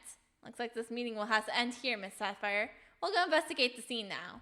We'll come back to you in the evening. I hope you won't hide anything next time. Are you a magician? How'd you know I was hiding something? Hey, stop dawdling. Come over here. She got pulled away by the guard. Come on, don't pull me. Hey, do you know how to play suspender? Get the neighborhood prisoners. Let's play together. Yeah, how are we bring the guards from the next room too? Then we can play bridge. My goodness, give me a break, please. Is this Luna? With the authorization, are we now Miss Sapphire's lawyers? That's right. Although the situation has taken an unexpected turn, since we've taken it on, we'll do it well. What concerns me most is who and for what reason is determined to kill Director Crimson. Is it related to the Sky Shield? No, it's too early to think about that now. Let's go back to the scene. With the authorization, we have a lot more to do. As for what Zoe Sapphire is hiding from us, let's collect some evidence and come back to her then.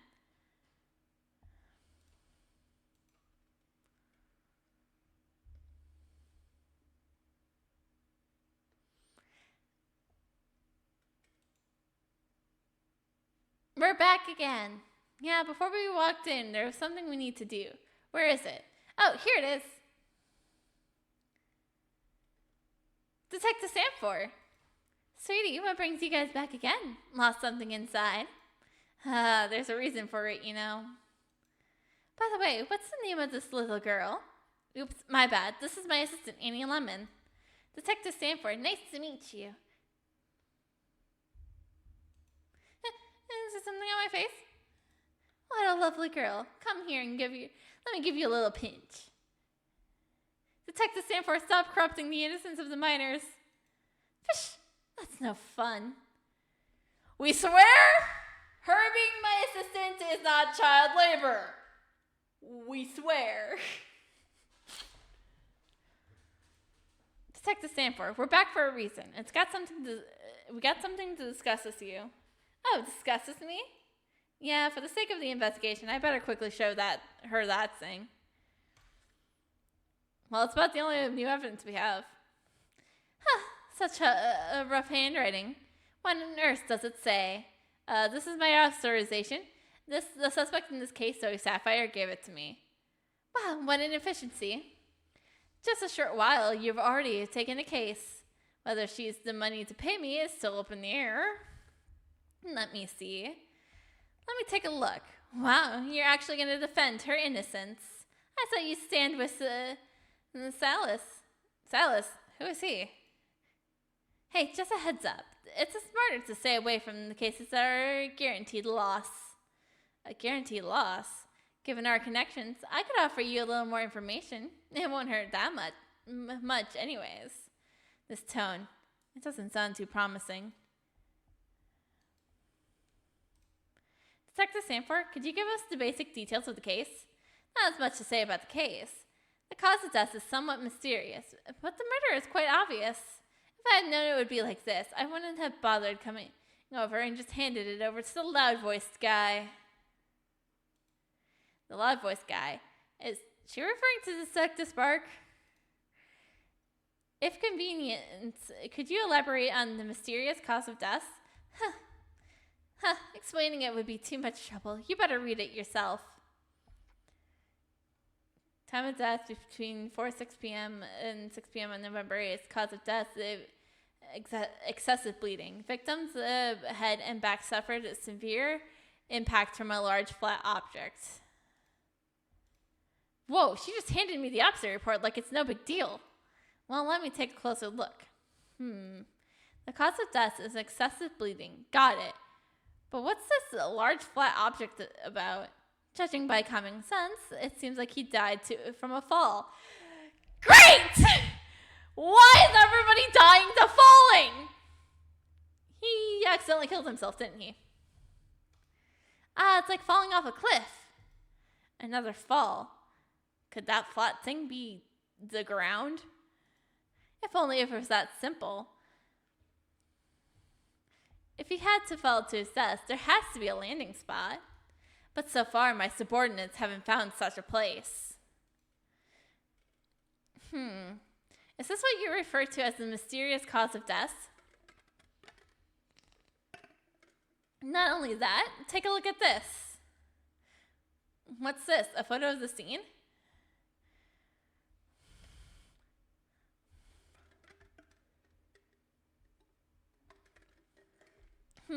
What's this director's body? It doesn't look much different from what I saw on TV. Except for that one was alive. I don't quite understand. Why is Mr. Crimson lying prone on a small handcart?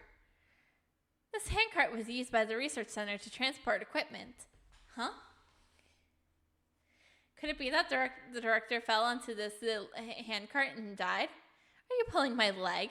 If he fell on the handcart, it would have fallen apart. I was just joking. As the photo shows, there's a rope and trailing behind the handcart. What's it for?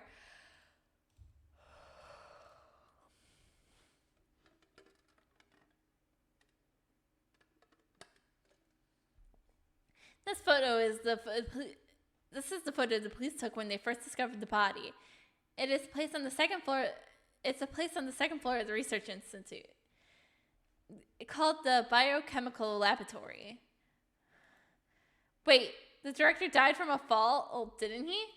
How did his body get there? Who knows? God knows. But concerning the scene overall, there can only be one conclusion. Let me think. The body was moved, right? Exactly. So far, the only thing we are sure about. Since the body was moved, were there any clues left during the process? I wish so, but people come and go into the center. There's no traces in the hallway. Also, the purpose behind the moving is even more puzzling. Indeed, normally a murderer moves the body to hide it, but the handcart ended up in such an obvious place. Maybe the person moving the handcart didn't want Mr. Crimson's body to get dirty. Get dirty? What do you mean? Miss Sapphire just mentioned at the detention center that it rained heavily there in the afternoon, right? Perhaps the murderer was kind of worried that the director might get soaked and pushed him inside. The murderer had killed him, but still cared if he got dirty or not.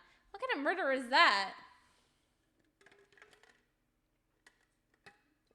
But Annie did remind me. Maybe I should inquire about the weather on the day of the incident. Director Sanford, did it rain around the research center on the afternoon of the incident? You're quite informed. Yes, there was a heavy downpour that afternoon. It didn't last long, but it was heavy rain. Eyewitnesses nearby exaggerated a bit, saying the raindrops were as big as baseballs. That could be crazy. How long did the rain last? Just a thunderstorm. It didn't stick along for too long. Hey, take it.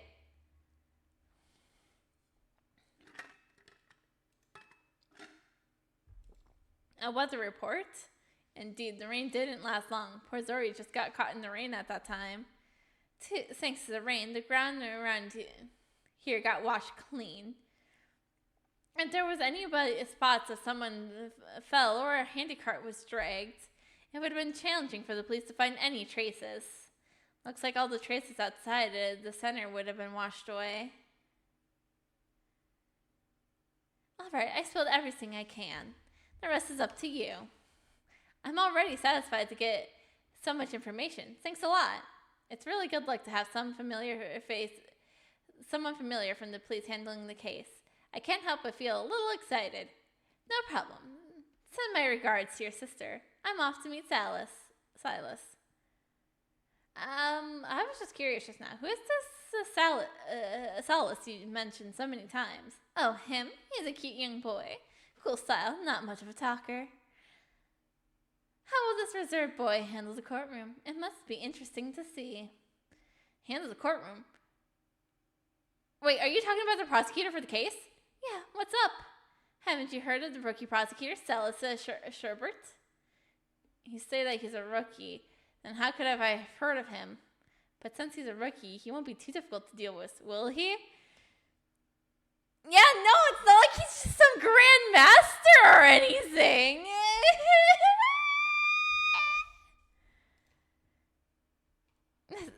A case this big should have been handled by someone as experienced as Sella, but Silas has insisted on taking it over. I heard he begged the chief prosecutor to let him handle this case. Is there anything special about this case? I don't know. Well, I gotta go. Have fun, sweetie. Hey, Detective Sanford, I still have got... never mind. She left it like that again! Luna, what should we do next?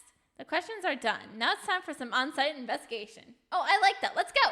Speaking of investigating, I must check the discovery site and the biochemical laboratory. Is Silas? Is that the guy we saw earlier? The one I was like, hello, when we saw him. Also, the director, Joseph Crimson, must have had a separate office. It's worth investigating, too. Detective Stanford left in a hurry. I forgot to ask where Miss Sapphire usually stays. Does she have her own office? I better pay attention to that during the investigation. Wait, hold on. We never searched the outside of this place. The feeling of dark clouds looming, it can make one's mood feel gloomy if you stare at it too long. Adequate rainfall can save a lot of water resourcing for aggravating lemon trees in the village. I like this kind of weather. Huh? Don't you like the sunny days? Of course I do. The warm temperatures on sunny days is best for the tilling. Trees can absorb plenty of sunlight and grow stronger. I was asking about your preference for weather, not lemon tree's preference for weather.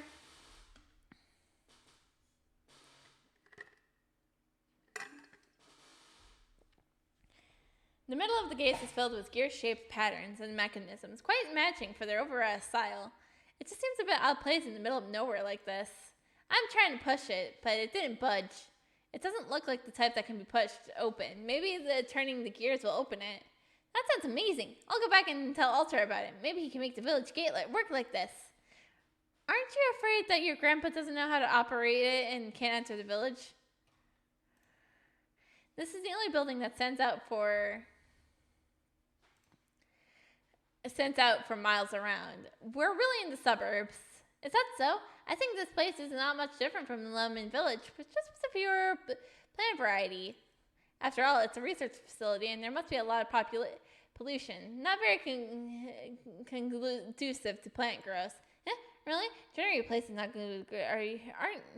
ideal for human survival either. Is that true? Should I get a protective suit before going in? Yeah, it's the only story.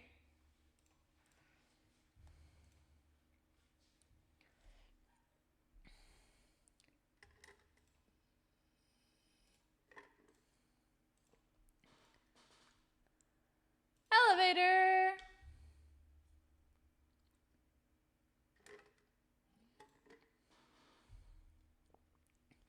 This is the elevator of the research center, much larger than I expected. There's no tables or beds in this room. It must be tough for people to live here, right? Annie, you've never seen an elevator before. This isn't a place for people to live. Elevator? I've seen it at Wolfgang's school, but there's two doors in this room, so I didn't recognize it. Huh? I didn't notice it. There's indeed another door behind us. Well, that blueprint marks double doors for this elevator. It's similar to cargo lifts at the airport, opening both ways to save trouble for heavy handcarts to turn around. Since there must be some massive equipment in the center, having an elevator like this actually makes sense.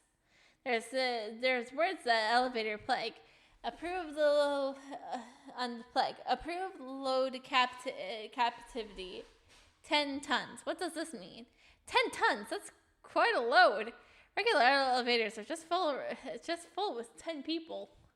So does this mean elevators can carry more than 100 of you? Well, it works for weight, but in terms of space, about only 10 of you could fit. Squeaking over 100 me in here, that must be interesting. Oh, I got another question. If the handicart Mr. Crimson was moved, they probably used this elevator, right? Indeed, a handcart wouldn't make it through these stairs. Yeah, you're really smart. I got another compliment. If the body was transported by this elevator, there might be some traces left. I must investigate carefully.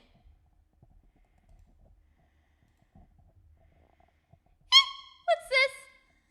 What's up, Annie? Did you find something? Whoa! A mouse! What the? How can a mouse appear in the elevator? Aw, this little mouse is so cute. Why isn't it moving? On closer look, it isn't a real mouse. The fur is stuck on, and underneath aren't legs but wheels. Phew, it startled me. This annoying thing made me lose cool in front of Annie again. So this thing is a little robot too? More like a mouse, I guess. I really don't get why they make stuff like this, because it's ultra realistic. Can I keep it as a pet? It belongs to the center. It might not be appropriate to take it away. What a pity. I thought it'd be a companion for Grape. Wait, do you already have a mouse named Grape? No, Grape is a cat. Using a mouse to keep a cat company. How about naming it Barry? Would be a perfect match. I'm not sure if this little mechanical mouse is related to the case. I can't let Annie play with it, but keeping it as evidence is fine, isn't it?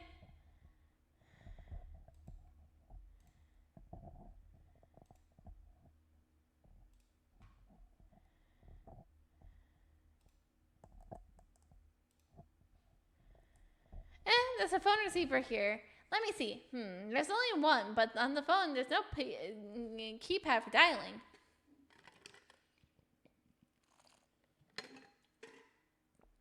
It looks like an emergency phone. Most elevators are equipped with something like this. It's probably for people inside the elevator to call for help. Oh, why did you press that button? I wanted to see where the call would go. Did I do something wrong? No, you didn't. You can do whatever you want. Oh no, how could I resist her innocent expression and gaze? No one's answering. Well, maybe the person responsible for answering is not around. How irresponsible. If the power goes out and suddenly we get stuck in here, who's going to help us? Ugh, nope, forget it. That would be a disaster.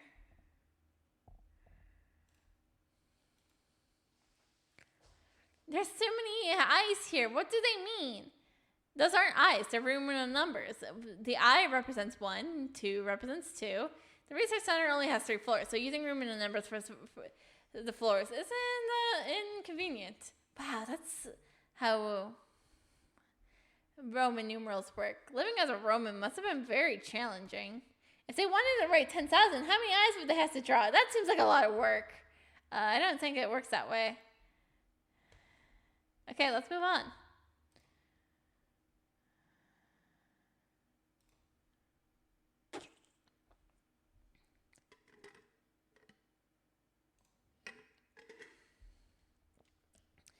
The east side hallway is on the 2nd floor. It's much more narrow than I expected.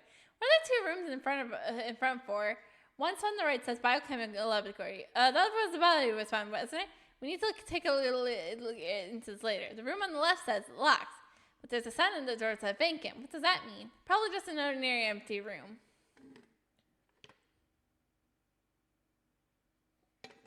If the room is unused, just let it be. What's the point of hanging a vacant sign?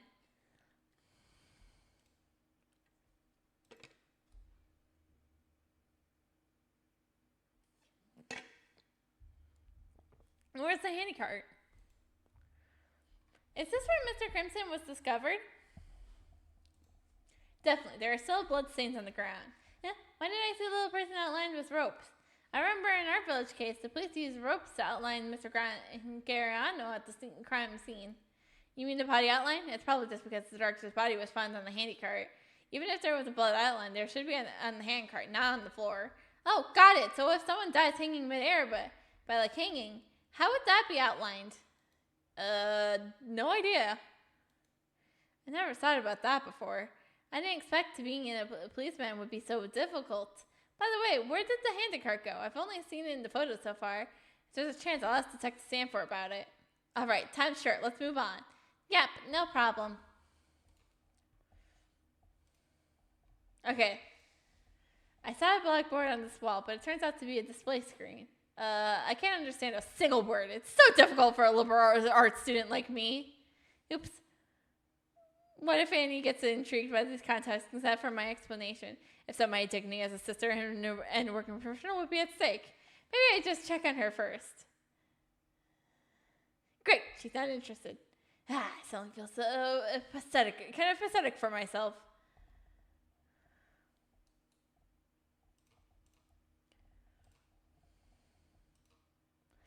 Oh, this new Seacom lamp table. The beaker's on top.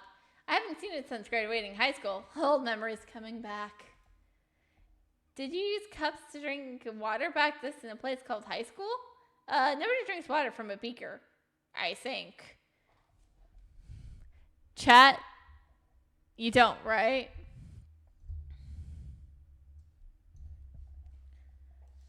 There's also a plastic tray on the table with something strange inside. What's this? Wires?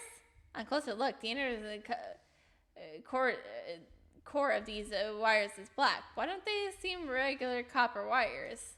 There's no outlets in the to connect wires. What's the wire pieces for? Could it be that people in the center just use them for some fancy jump rope tricks? That's the first time I heard of using wires for jump roping. but I'm kind of tempted to give it a try. Jump roping? That's my thing! I haven't jump roped in ages, but I should focus on the investigation for now. It's like we take them. The style of the painting is quite avant-garde, probably belonging to an aristocratic school. If Sis were here, she'd probably be passionately analyzing it, but I lack that artistic sense. If the person in this painting is the astronaut, it looks like they're holding a knife. I got it! The contents of this painting is a murder case that happened in space, right? If the crime happened in space, isn't using a knife a bit too retro? Somehow in this scenario, I feel like the culprit would use bullets instead and made of meteorites.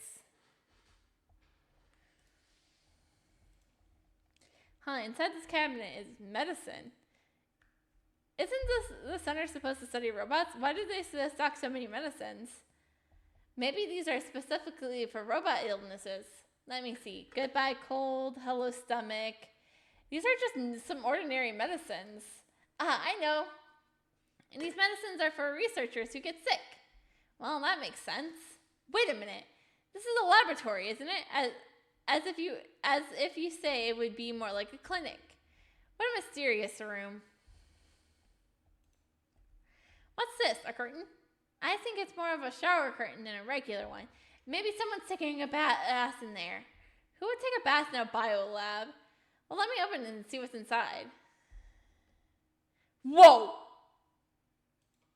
There are 2 big tubes for bathing, see? My guess was right, wasn't it? These tubs are not for taking baths.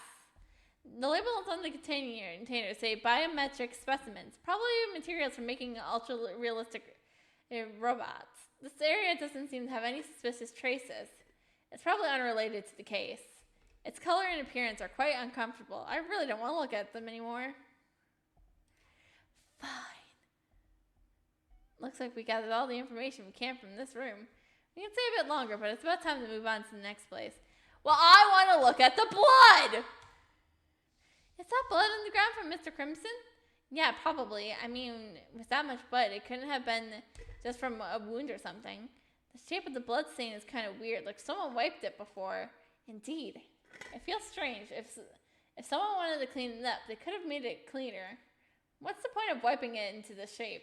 I have another question. Was Mr. Crimson bleeding the whole way when he was brought here? Huh? Imagine if there was a tiny hole in my teapot. It would keep dripping water as I walk. But we didn't see any blood on the way except here. Isn't that weird? Yeah, Annie, you got a knack for finding interesting clues. When they found the director, one of his cart, did changing the position cause the blood to spill onto the floor? There's really no need for the person transporting the body to make the director pose like this, right? No, the thing is, transporting the body itself is unnecessary.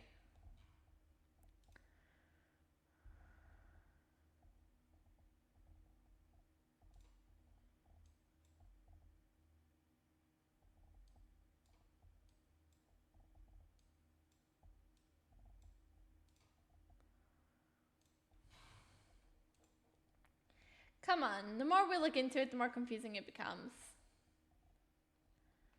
Okay. On to the next place.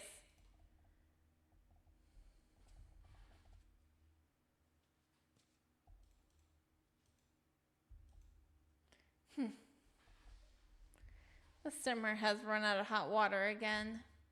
Oh, someone's coming out of the room on the other end of the hallway. Who over there? Cyan? Who are you? Hi, I'm Luna Ray. I am Sapphire's lawyer.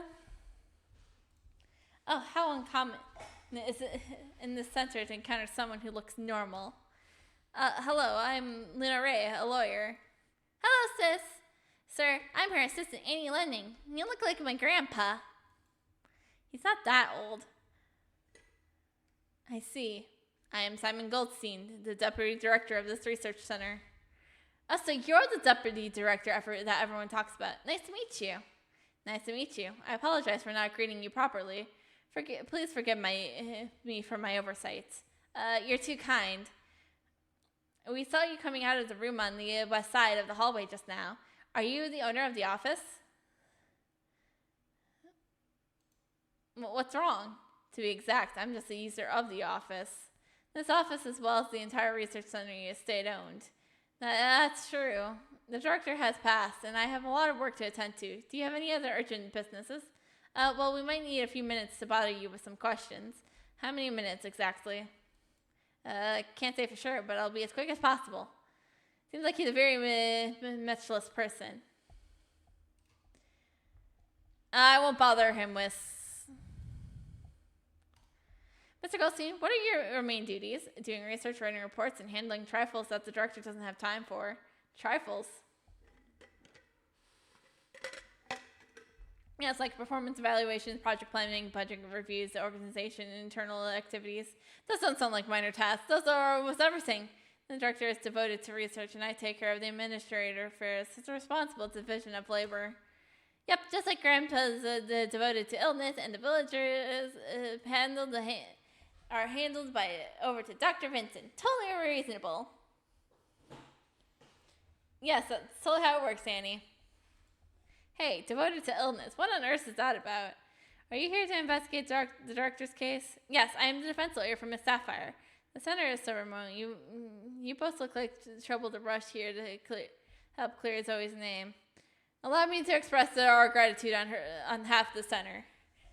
Thank you for your understanding. This man, maybe he's actually incredibly a friendly person. Mr. Goldstein, since your office is here, do you usually spend your time on the second floor?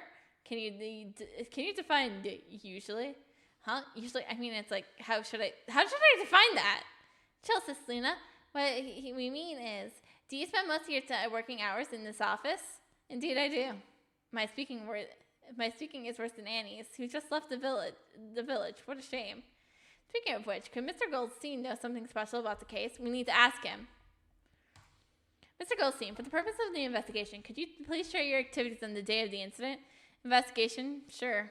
On the early days of the incident, I discussed matters related to the research center's opening day with the director. Research center open day. I think I saw that on the poster. After lunch, I worked in my office the whole time. Had a brief tea break in between. Didn't leave the room. Did you also enjoy tea, sir? You should come and taste my lemon tea later. Oh, really? Your law office is quite unique. Since it seems like if this continues, our office might turn into a tea club. Around 4 p.m., there was a brief blackout in the center, but I didn't pay much attention and kept working. It wasn't until I heard sirens outside that I learned about the incident. Blackout? Yes, the Center Institute was built in an early era and designed the capability back then no longer matches today's production's demands.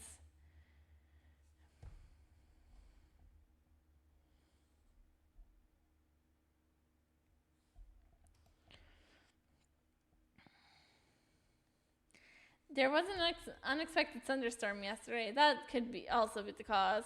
Blackout. This is the first time I heard about this. Is it related to the case?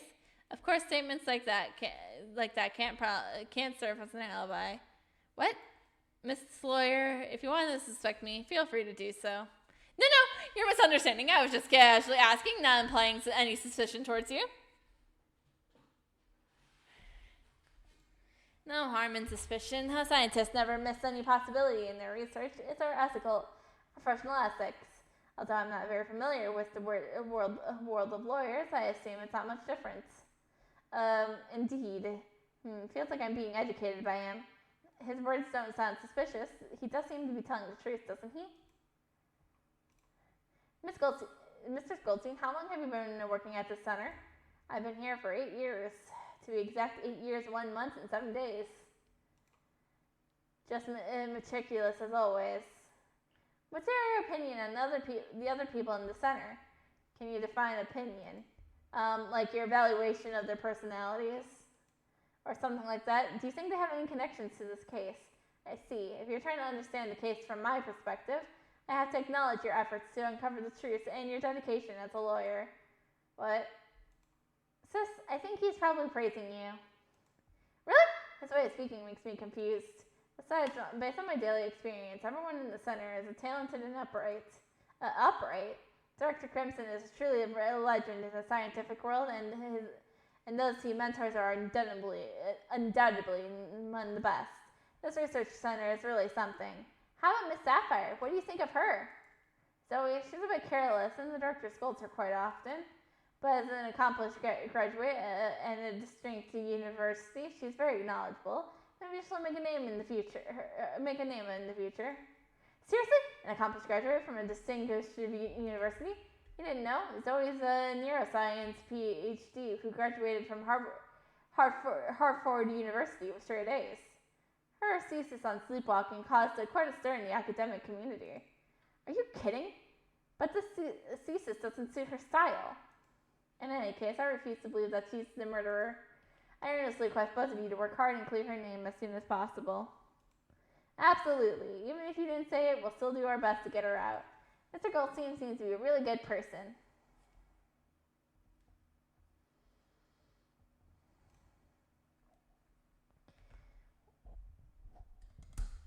If you want to investigate, the director and Zoe's rooms are both on the third floor. Does Zoe have her own office too? Can you define an office? Just some place for her to work well from the facility. I'll go crazy if you ask me to define again. Zoe's room situated in a corner on the third floor, which serves as a stock room. Although it's used for her work, there aren't any decent offices and facilities, so she doesn't have her own office. That's the answer. Stock room on the third floor. Got it. Molly has to write a report for the director, which was supposed to be done by him. I just must make my leave. I'm sorry to bother you. Really appreciate your time. Is it my imagination? He seems really calm about the director's death. No problem. I request your serious attention to tomorrow's trial.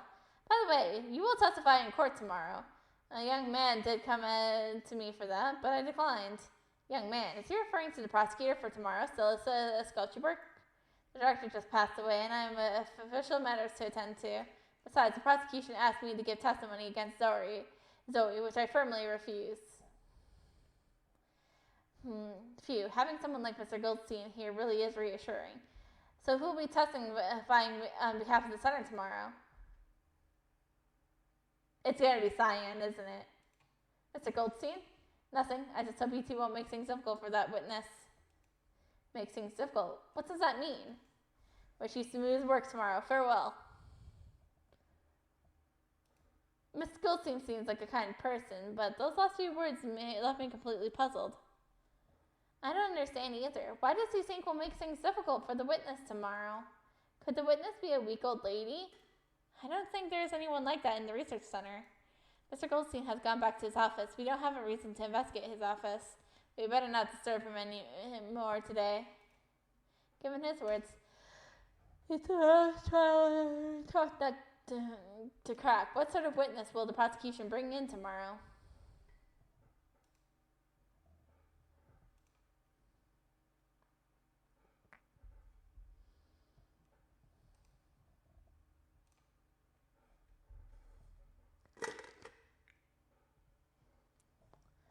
No, Alfred says the director. From the house plans, this is to Director Crimson's office. It's so dark. Well, he's already gone. No need for the lights needed. Let me find the power switch. Luna, where are you? I can't see anything. I'm right here. Just a sec. I almost forgot that Annie, like other villagers in Lemon Village, can't see in the dark. Even though Dr. Vincent has recently created a cure, she just started taking it a few days ago. Even if it's a magic pill, it won't work that fast. There we go. Is this the office everyone talks about? I thought it'd be more fancy. Well, I thought it would be more mechanical. This place is not untidy, but the papers on the desk are a mess. I don't get the sense the director is a tidy person. It might be cleaned by someone else, I guess. Any things in this room could be a crucial clues. Be careful when investigating and make sure not to disturb any traces. Sure, no problem.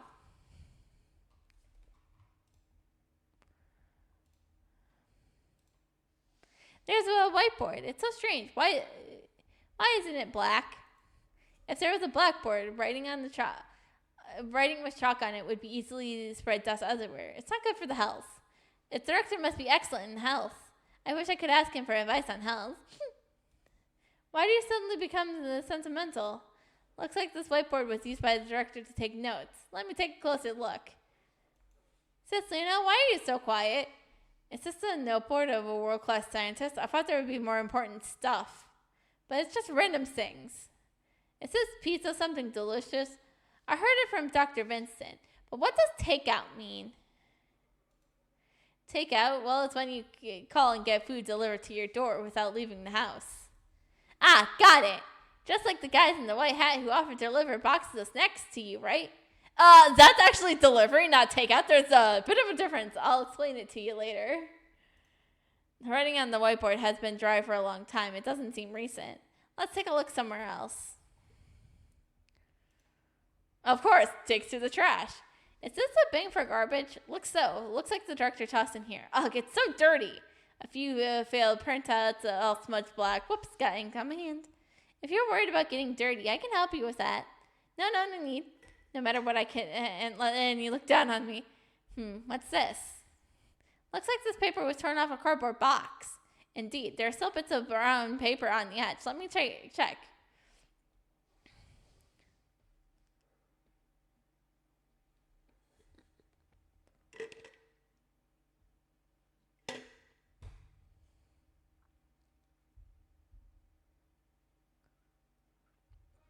This is a delivery receipt. Oh, it reminded me. Where's the chocolate pastries I ordered days ago? I need to check on that later. What's a delivery receipt? It's a document used by delivery companies to send and receive goods. Usually it includes the destination and origins of the goods, as well as the contact information.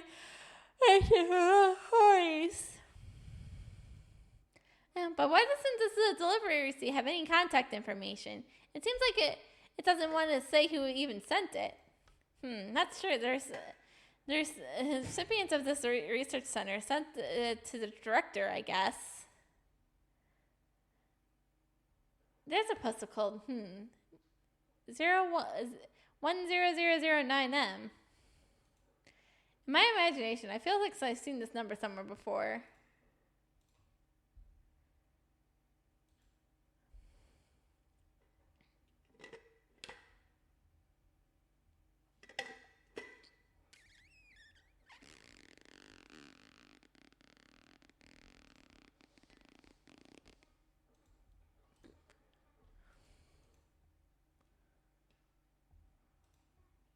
There's a lot of files and notebooks on the desk. It seems like each notebook can only use a few pages. First few pages. What a waste.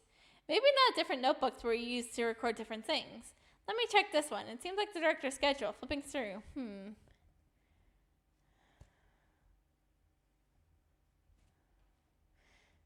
His schedule for November 8th. November 8th. Is that the day of the incident? Yes, good job, Annie. Exactly. This is a quite important clue. The notes say that the director was supposed to go to the biochemical for an experiment at 4 p.m., but he was killed at that time.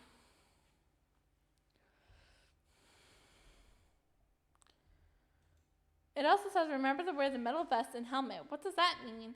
Probably some protective gear used for the experiment. Sounds like armor.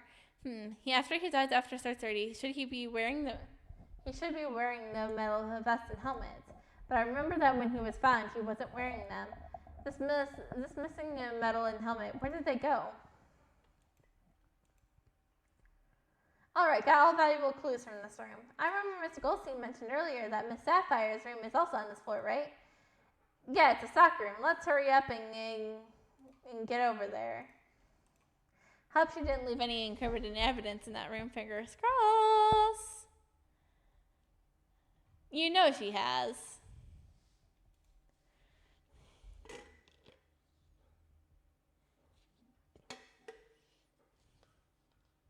What a mess. Is this Miss Sapphire's office? Working here can't be good for health. It's more like a storage room for supplies. Technically not an office. Though I thought there'd be some crazy machines. It's just tables and chairs. Why is this room the only one in the center without a doorknob? because it's not important, there's no need for doorknobs or locks here. But it also means we can't rule out others coming in and out. Does Miss Sapphire usually stay in such a place? I didn't expect being an intern could be that tough. After all, she has only been here for a month, and one can only imagine the status of her in such a top-tier research institute. So, oh, cabinet. I can't believe she can endure all of this. Drop me here and I'd go mad in 3 days. Sis Luna, are you okay? It looked kind of scary just now. I'm fine! Why do I have this ominous feeling? Is it because there's something unsettling things in this room? Let's investigate closely.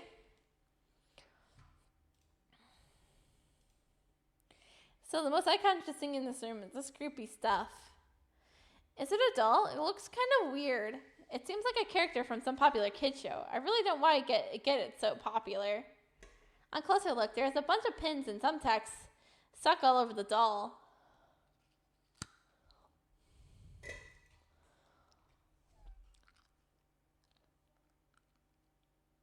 Is the character originally designed like this? I feel sorry for it. No, these nails are definitely someone's doing.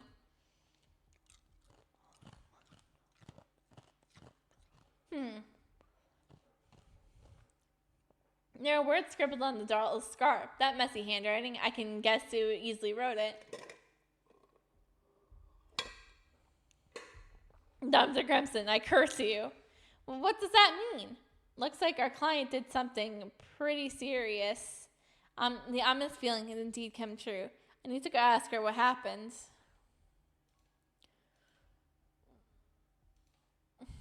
What a massive table, big enough for both of us to lie down.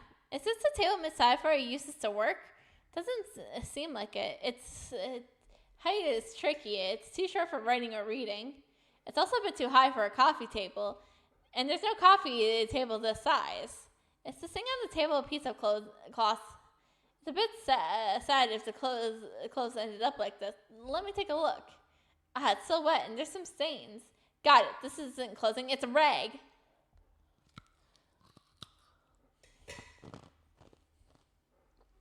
Huh?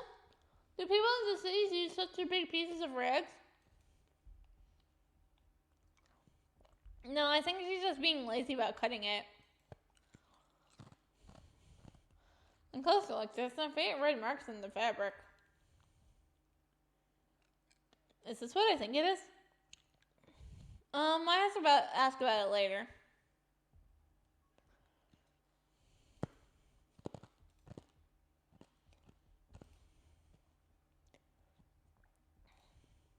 These 3 chairs are arranged in a row. They look so neat. All of the other tables and chairs are in the back are messy. Why are these arranged so neatly? I got it. Miss Sapphire must wanted to take a nap during work, so she set them up like a bed. An interesting guess. I don't even know how to respond to that.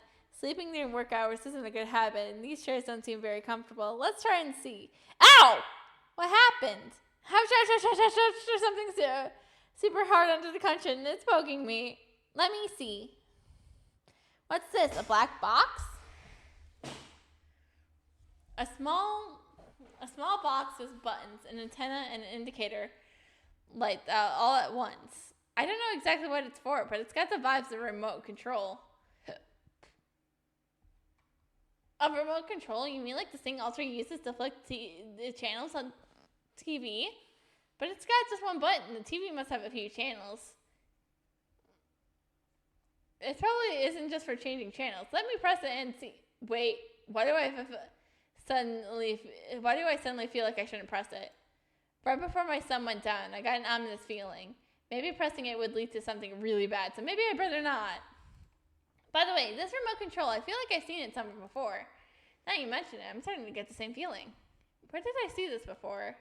Never mind, this remote control was hidden in the cushions until just now. The police probably haven't found it just yet.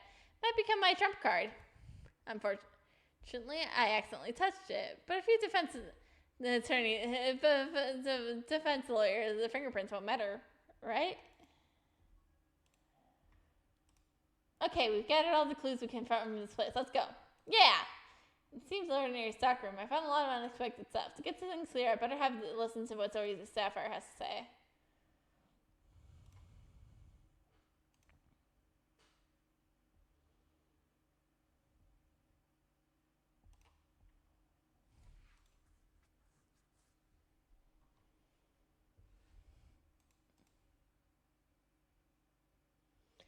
The investigation in the center is almost done. Before it gets dark, I should hurry to the detention center. When we came here, which bus did we take? Ah! Ah! Who is it? Scared you again! It's so much fun! You again! Whoops, why is this robot personality so awful? Good afternoon, Miss Cyan. Good afternoon! You seem to be in good mood. Did something happen? Nothing, my mood's always great. Can you be this happy even if nothing good happens? Robots are really strange. It's already strange for a robot to feel happy. Hold on just a second.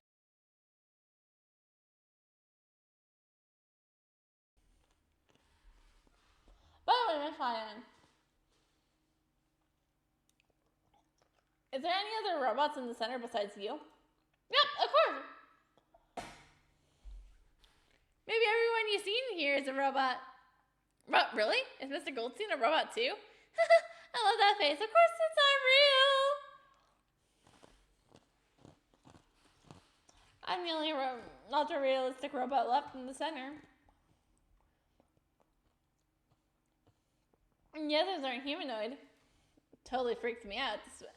If it's like the Stanford and Mr. Goldstein and the others are all robots, I'd definitely have nightmares. Can you tell me more about the other robots in the center? I want to know if they are related to Director's death. If you're curious, I'm ready to share. I'm the only human or robot left in the center, and the rest are a bunch of balls. Please refrain from using such uncomfortable descriptions. Anyways, there's like a dozen robots in the center, but most of them are just gathering dust in the workshop. Probably only 2 still running, which 2 specifically. One of them is cleaning a robot called the Moonlit Pyramid. It seems a bit weird to give such an artistic name to a cleaning robot. What does the cleaning robot look like? Ah, that fella's just a cleaner. Nowhere as classy as me. In terms of its appearance, it's just like its name, a pyramid. A pyramid-shaped cleaning robot. Can it actually clean well? But I haven't seen it since yesterday afternoon. Huh? The Moonlit Pyramid is missing? Yes, my chip can connect to all the systems in the research center. It just got lost. It's still on, and I can locate it instantly. But since yesterday afternoon, its signal has been completely disappeared. What could have taken it apart by the director? Yesterday afternoon was when the director died, wasn't it? A cleaning robot disappearing all of a sudden. Could it be related to the case? By the way, you mentioned there are 2 robots still working. What about the other one? The other one isn't even worth mentioning. It's supposed to be a robot. It just looks like a toy. Hey, maybe you've already seen it. We have seen a robot, haven't you? A robot that looks like a toy. Is she talking about that thing? Maybe I should show it to her. But the text of the 2 garbage. They can't compare to me at all. They can only follow pre-programmed instructions while I got memories of humans transplanted. Memories of humans? So you can tell it's a human personality almost the same. What does that mean? I'm a little confused. Miss Cyan, you said that your human memories are transplanted. What does exactly does that mean? You don't even know what it means. You're quite an uninformed lawyer. No matter what, I am a big star in scientific community. How many years has it been since you last read it in an academic journal? Never once in my entire life, thanks. Miss Cyan, I just came out of the mountains and I know a little. Could you please tell me something about it? Well, this girl knows how to talk. Don't get too shocked when you hear it. I'm the world's first robot undergoing the human brain memory electronic core transplant procedure. What? What is with your reaction? Why aren't you surprised at all? What? I can't understand what you said at all. How am I supposed to be surprised? Oh dear, in simple terms.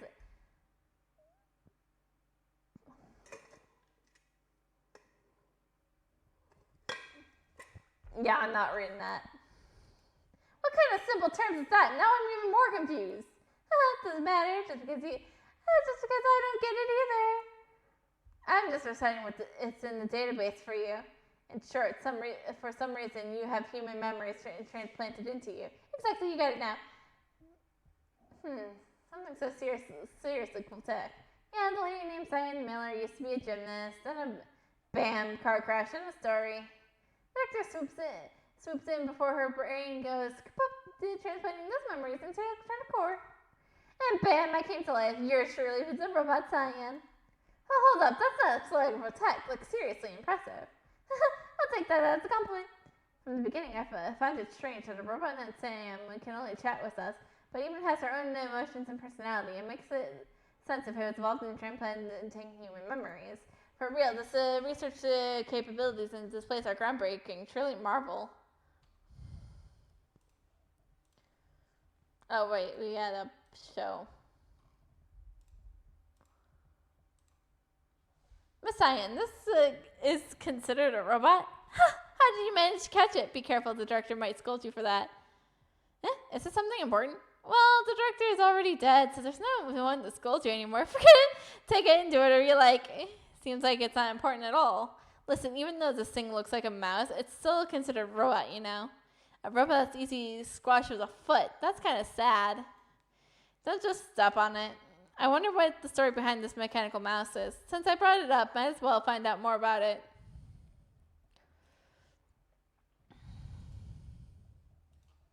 Do you know the story behind this mechanical mouse? Oh, why are you interested in this annoying thing?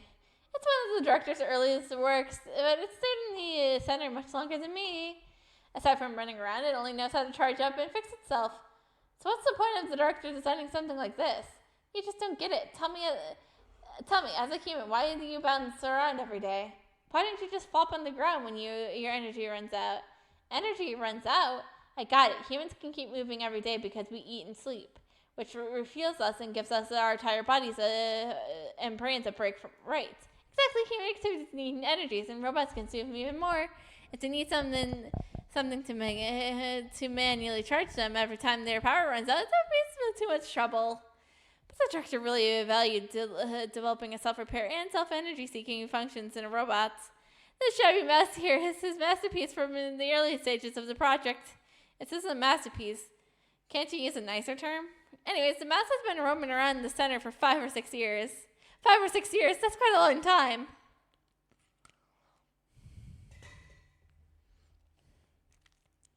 Of course, it can recharge by itself. And if anything goes wrong, it can even hustle to the workshop for a DIY fix-up. As long as this sensor exists, it will keep running forever. Huh? But doesn't a mouse running around in the center bother everyone? Not at all. After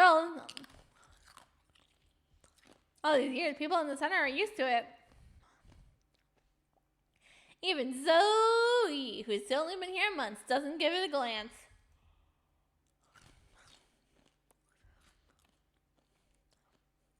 Is everyone familiar with the mechanical mouse? Almost like it's a part of the environment.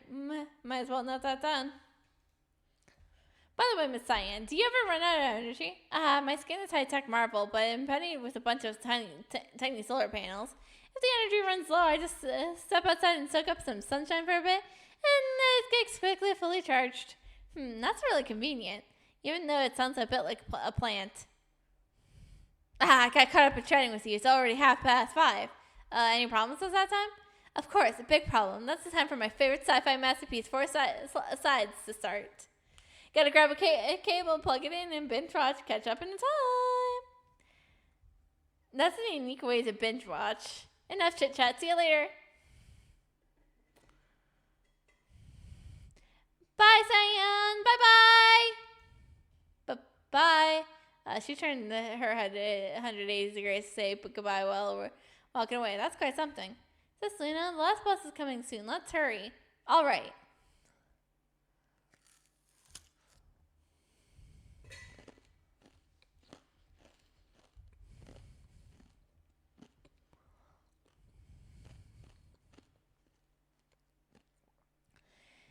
Here comes the grand finale. Hey! Haha, gotcha! Time to pony up, my friend. Drinking that and create a play for money. Aw, you gambled all the way your paper chips. You can't blame us for that. Huh? Is someone coming? Is that really the detention center? Hey, Miss Lawyer and Little Assistant, you're back. Good evening, Miss Sapphire. Hello, how's your investigation going? Things went smoothly for us collecting evidence. Nice. So, can I go now? Nope. Who releases the defendant before the trial? Geez, so troublesome. Miss Sapphire, we didn't come back to listen to your complaints. We have some questions about what happened on the day of the incident. Did we go through that at lunch? Well, whatever.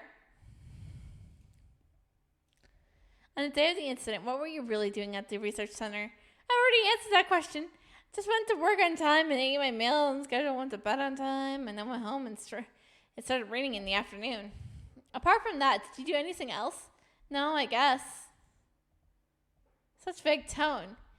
Even without virulence, I know definitely something hiding. If I want to piece together what really happened, it looks like I'll have to dive deeper with her. Miss Lawyer, don't stare at me. Say something. Well, you should be the one who says something, not me. If we're ready, it's time to bring out our weapon.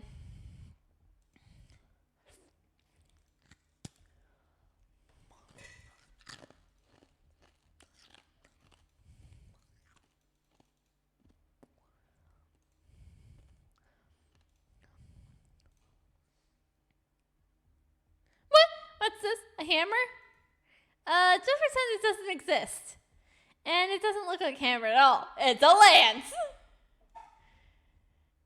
Is it my imagination? Did I just hear my own voice?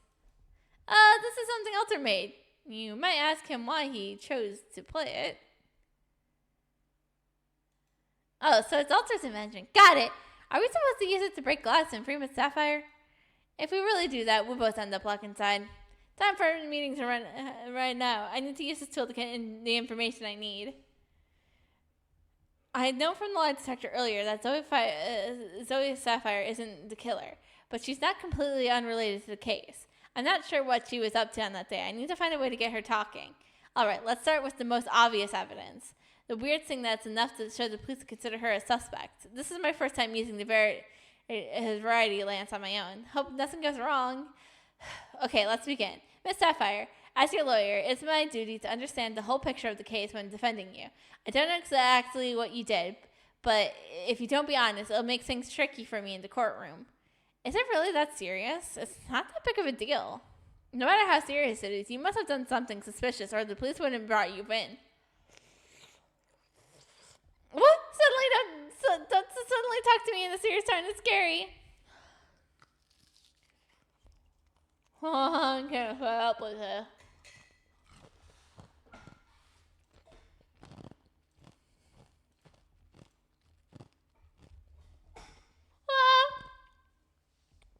Where did you find it?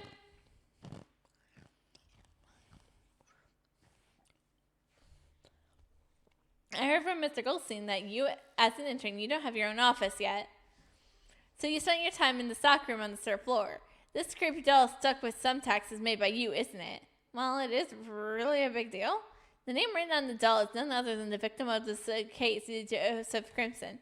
If the police had found something like this in your room on the day of the Director Crimson died, what do you think they would have thought? Hey, don't make assumptions. That doll is a character from a popular anime. They sell it everywhere. Why do you just assume it's me who made it? Even though you didn't create the doll, turning it into this must be your doing. Just compare it with this evidence, and it's clear. What's this? This is the observation I wrote. Even without professional identification, we can tell that the wild handwriting is from the same person. And when the police get the doll, it won't take them long to figure it out it's from you. I did make a voodoo doll with the name of the director on that day, but I wanted to curse him with a cold. I never wished for his death. You're too old for this kind of trick. Even elementary school kids wouldn't playing something like that. Impossible. I learned it from a very high-class movie. Is this a movie about wizard? It doesn't sound high class. Besides, making the doll, what else did you do? And then nothing? Her grade is still quite full. I knew it wouldn't be that simple. Really? I guess. Impossible. If you just made a doll and then left it in the stockroom, you would have been arrested here. Well, but I really didn't kill the director. I haven't been to the place full of tubs. Did she just say something strange? Miss Sapphire, are you sure that you didn't hurt his home when it started pouring on the day of the incident? Yes, what's wrong? Stop lying. Before going home, you must have gone to this place. You must have gone to the biochemical laboratory on the second floor.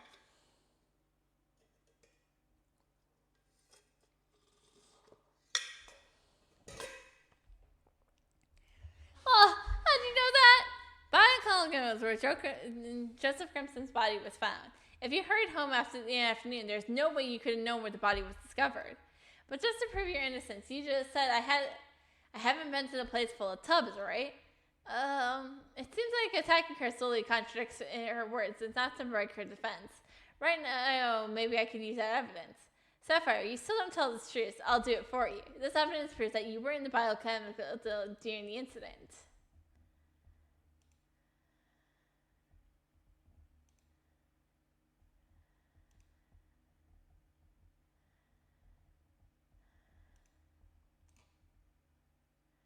What?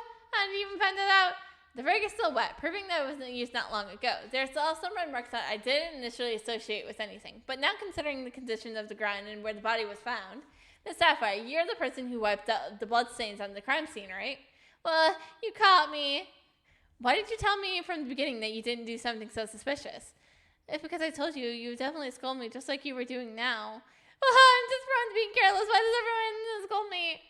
Wiping bloodstains at the crime scene is not just being careless. Hey, you, the meeting time is up. Huh? Already? But I don't feel like playing cards right now. The guard isn't here to drag you off to play cards. Well, I'll go back then. Oops, I only asked half the questions. I can't go to trial like this.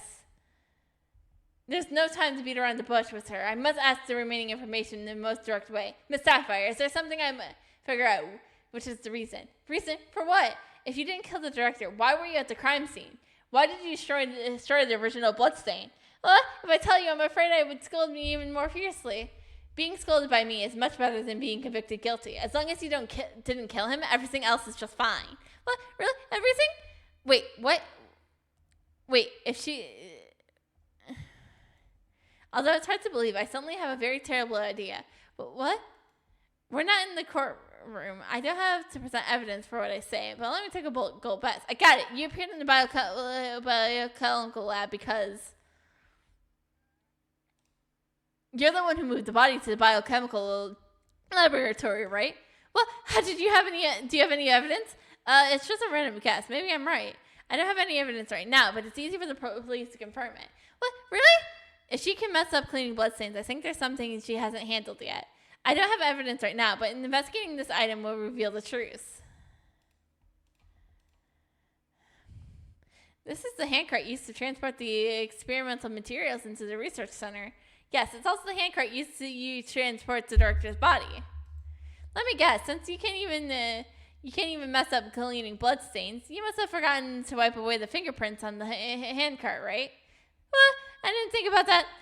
Were you doing the incident? Why did you do those things? Just come clean and tell us everything. Well, It was a bit more troublesome than expected, but it's finally done. Guard, I still have something important to say. Can you give us a bit more time? Hurry up, we're closing soon. Okay. Well, I knew you would figure it out. It would be a problem if I didn't figure it out, and the prosecution wouldn't miss it either. Your situation is very dangerous, but why aren't you nervous at all? Well, I was born this way. I couldn't get nervous if the moon fell. I completely believe that. The reason I didn't tell you is because what happened during the incident is a bit strange. Huh? What happened? On the day of the incident, the director seemed really angry. The director wasn't intimidating enough on regular days, but that day he was even more far intimidating. I just accidentally broke a dozen pieces of equipment. What's the big deal? God, breaking a dozen pieces of equipment at once. You really are something. Well, then when he said I was even more stupid than pardon me, and that day my brain has been soaked in sulfuric acid. The words he used are quite scientific. But I think it's not that way he's already angry, but rather just irritated by you. After that, I was so upset that I made the doll to curse him to catch a cold. I understand this part. Let's talk about that afternoon. Okay. Around 4 p.m., the power suddenly went out in the research center. An annoying researcher called and asked me to check the circuit breakers. The time of the blackout matches the deputy director's statement. but an annoying researcher. I don't remember seeing anyone like that today. The center control room in the stockroom I was both in on the third floor is where I noticed the trip the circuit breaker. After I turned on the power, there was a thunder and lightning outside, and it started to rain heavily. So, Miss Sapphire, you mean that the blackout actually happened before the rain started? I suppose so. Does that matter? I thought the blackout was caused by the weather, but it wasn't. Strange. Later, I stared at the rain for a while, and then I walked towards the stockroom, and something really scary happened. The handcart, on it was Dr. Crimson. His head was covered in blood in the entrance of the stockroom. What? The original position of the handcart was in the stockroom on the third floor? Yes, it's really strange. I only been out there for about 10 minutes, and then there was a body at the entrance. Well, it's very strange indeed. Think carefully. Did you see anyone else on the third floor during that time? Anyone else? I don't think so. Although I'm a bit careless, my eyesight is quite good. After discovering Dr. Crimson's body, what did you do? I just bowed to him and shouted, "It may all go smoothly without trouble." Are you serious? I was too scared back then, so I decided to move him somewhere else where no one noticed. What? What's wrong with you? You didn't kill him, so why did you move the body? I didn't think much at the time. If the director died at the entrance of the stockroom, I'd surely be suspected. Moving him only makes you even more suspicious. And then I pushed him through the hallway and onto the elevator. At first, I wanted to move him outside, but it was still raining, which would ruin the body. But suddenly I had a good idea, so I found an empty room on the second floor and put him there. That's stupid. Don't be proud of it. Before you dropped him there, did you notice anything strange?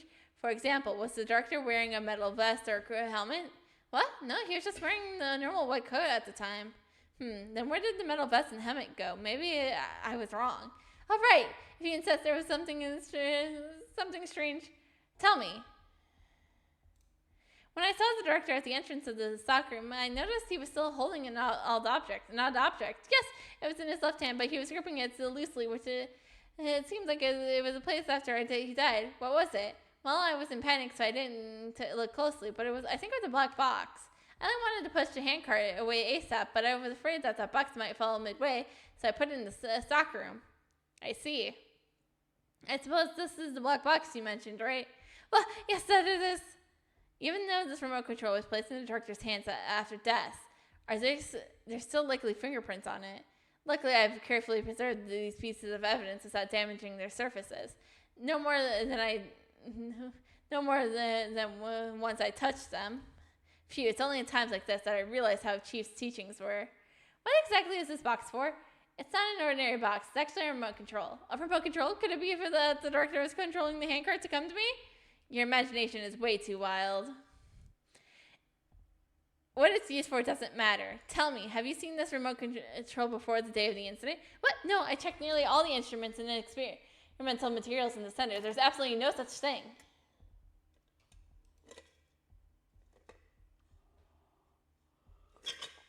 I see. And so the remote control must have been delivered to your research center recently. It seems like the actual purpose of this remote control is indeed as I saw it. But why would it suddenly appear here? This is really confusing. Hey, I've given you 10 minutes. You can't stay out longer. Get out. Don't push me. I'll walk. Looks like it can only end here today.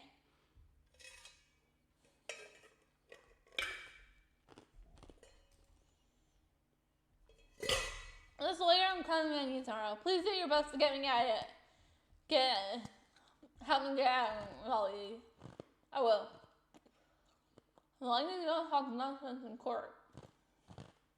Okay, I know it's a deal.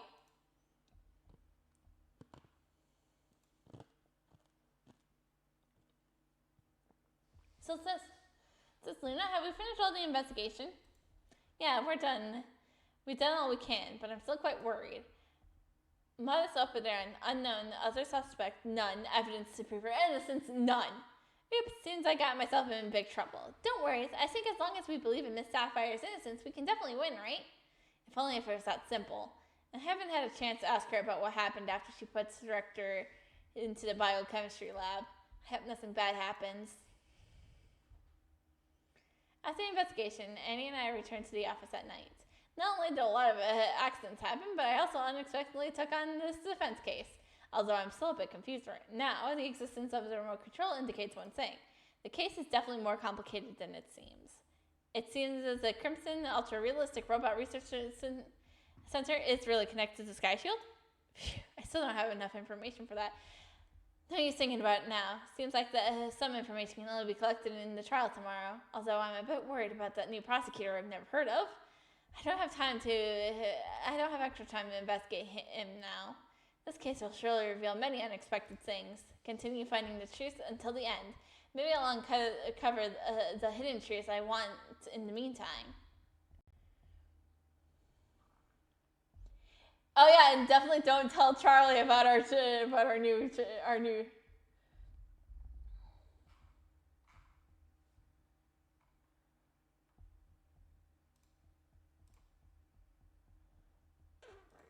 Save data. And save here.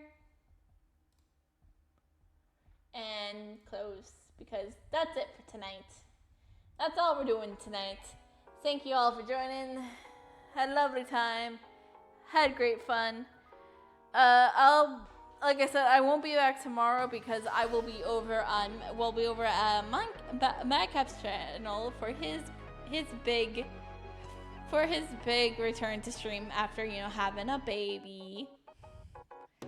So that's tomorrow, and then Saturday I'll be back at 3 p.m. Central. I'll be back at 3 p.m. Central for the Genshin Impact Nuzlocke, and then the Supermarket Together with Madcap and Lexa and Random. Saturday evening, that should probably be around 7, I believe. And then next week, the only stream will be Wednesday for more Trials of Innocence. Unless Random somehow is able to be here for,